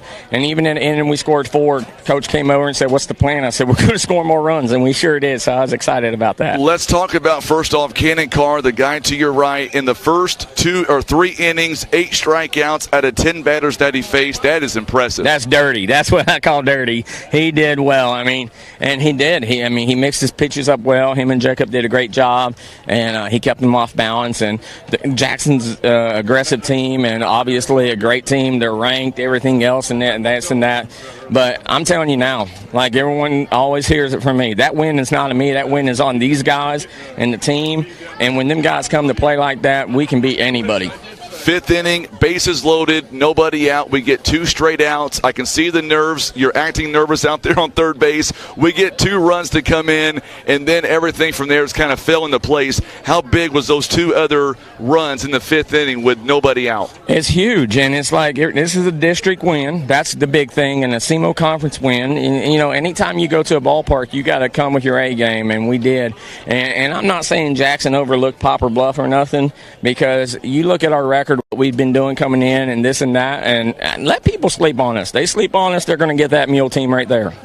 Is this time for a green drink celebration, Coach? No, I thought you said if we won against Jackson, it was green drink time. That. Oh, okay. Jackson. Gotcha. Hey, but seriously, though, we appreciate it, and like I said, just because we beat Jackson today doesn't mean our season's over. We got a lot of work to do and improve on, and we're going to continue to grow and push for that, district title and go to the state tournament and win a state title. Would you say that today's win by far is the biggest win of this season for your Mules?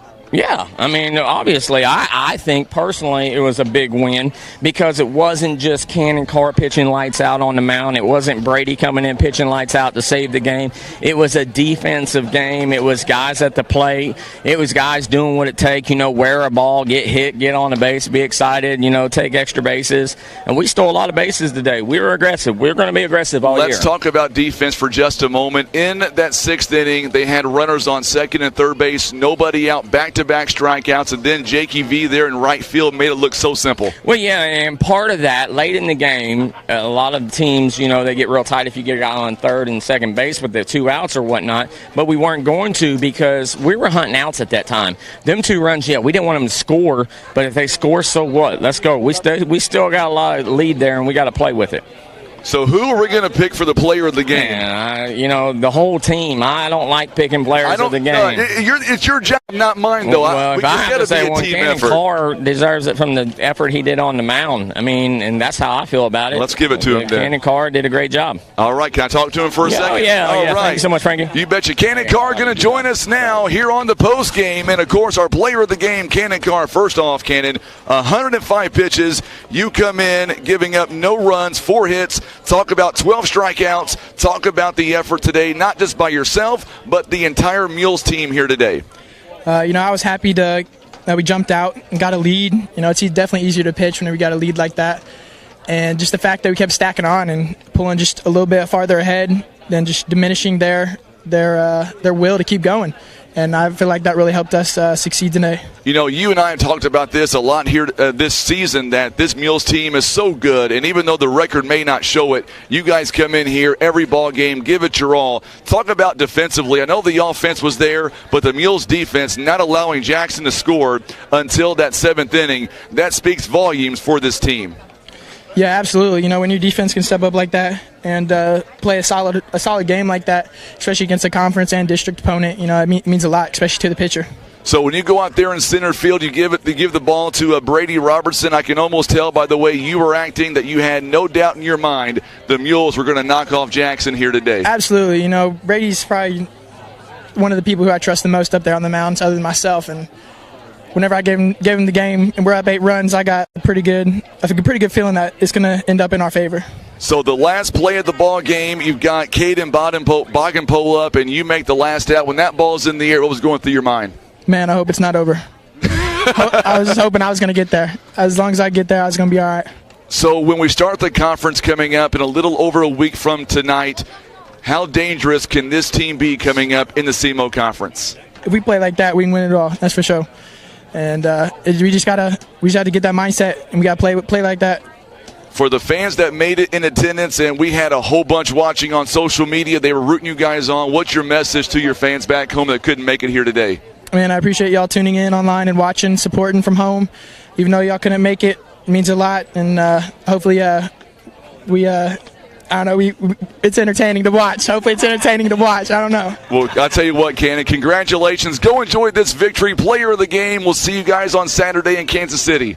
All right, thank you. You betcha. Cannon Carr joining us live here on the postgame. And now Brady Robertson is going to come up and join us. And first off, Brady, I got to ask you, in that 3rd inning, a double out to left field. You stumbled around first base. We know you're playing hurt. How was the heel? How's the ankle, first off?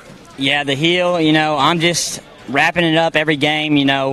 I try to fight through the pain. I know it's not going to get any better until I stop, which I plan on playing the whole season. So, it hurts, but I got to do it for my boys. Talk about the defensive effort, and one guy we talked about with Coach Steve Edwards, and that is Dylan Hall there in center field, only a freshman. Also Noah Spain, a freshman. These two guys have come on, and they're earning every inning they're playing, and they're getting better game by game, especially on defense. Yeah, these 2 freshmen, they're scrappy, And they may not be the biggest guys on the field, but they got some heart. I love playing with them. All I ask from my teammates is just play with heart, and, they do. So, when we were on that trip to Oklahoma, there was a lot of speculation, a lot of talk about this team. The season might be over, but I know on the bus ride back home, it seemed like you guys kind of got together and said, you know what, there's still a lot of a lot of season left to go. How big is this win in terms of for the season? Is this your all's biggest win by far yet? Yes, definitely our biggest win, and not just like on the field with the record, but in our heads. Our morality, it's going through the roof right now, and we're just going to play better and better. Keep on rolling. Now, be honest with me. How hard is it when you came in that 7th inning to pitch on the heel? It's got to be tough for you. Oh, it was actually pretty easy. Other than the heel, it was pretty easy. I definitely felt comfortable with the 8-run lead. My boys have my back in the infield, and, that's all I can ask. We talk about this. For the fans that made it up here in attendance, it seemed like they were hanging on every pitch you were throwing in that 7th inning. What does it mean to you that not only your mom and dad, but all these great fans, they travel with you everywhere you guys go, and they stand behind you no matter if the score is 8-1 or if we're down by 8 runs? Yeah, I love all the fans that come out and show support, even if it's an hour and a half away. You know, I just love seeing them out there. I honestly think it makes us play better when we have a big crowd out there. So coming up on Saturday, we're going to be in Kansas City, and then we've got a game against New Madrid next week, and then we go and play in the SEMO Conference. Same question to you as well. How deep in the conference can we go coming up in a week from now? I know last year we made it to the conference championship, but ended up falling short. You know, I feel like we're better this year, and we can run through everybody. That's what I want to hear, man. Thank you so much for coming up, and get well, and we look forward to seeing you coming up in KC and then in the SEMO Conference starting next Friday. Congratulations. Go enjoy it. Thank you. You betcha. Our good friend Brady Robertson joining us live as we close out here today. Mules getting a big victory, their biggest of the season, knocking off the state-ranked Jackson Indians. They go on to win 8-1, and, of course, the Mules got 2 runs in the second inning. They would add 2 more in the fifth, and then a big 4-run seventh to make it 8 runs overall, and they would go on to win by a score of 8-1. And of course today, Cannon Carr picks up the victory. He goes 6 innings, giving up no runs, 12 strikeouts, and 1 walk. And of course today the Mules and J.P. Sauer coming into the ball game only gave up 1 earned run overall. He would exit the game giving up 4 overall as the Mules pick up their 6th win of the season, and they are now 6-9. Before we say so long and get out of here for the night, we do want to remind you, coming up tomorrow, Tim and I are going to be live on location coming up in Piedmont, Missouri. We've got the OFC softball 3rd place game coming your way. That's going to begin at 3 p.m. and then championship game is going to begin at 7 p.m. live from Three Rivers College in Poplar Bluff. Let's say once again a big shout out to all of our sponsors making all this possible. Without them, we could not be here today. Our good friends at First Midwest Bank, Kevin's Auto Repair, PB Realty, Legacy Farm and Land Specialist. Also being brought to you by Whitworth Gift Chest Jewelers, the Ozark Federal Credit Union. Also being brought to you by Air Solutions, First Choice Insurance, Las Margaritas, Mayas, and Taco Taco, Christian Automotive and Tire, Eye Care Specialist, Larry Hillis Dodge, Briggs & Stratton. Also being brought to you by the Scott Law Group, LLC, and the Bank of Missouri. Also from our Chief Engineer, Charlie Lampy. Also our Sales Manager, Tereska Stockton, our General Manager, John Rice, and Tim Hicks, who has done a phenomenal job all season behind the camera. I'm Frankie Castile. Mules get the win, 8-1, now 6-9 on the season. And, of course, they knock off the number 9 team in Class 6 in the Jackson Indians. The next broadcast coming up on Saturday, we're going to be live in Kansas City for a Mules doubleheader. And then next Tuesday, we'll be at home for senior night. It'll be against New Madrid. And then, of course, coming up on April 29th, it'll be the SEMO Conference. Mules will have a possible home game on that Friday with this win tonight against the Jackson Indians. I'm Frankie Castile. We're saying so long from Jackson as the Mules get the win, 8-1. You've been listening to Mules Baseball on the Southeast Sign and Graphics Mules Radio Network.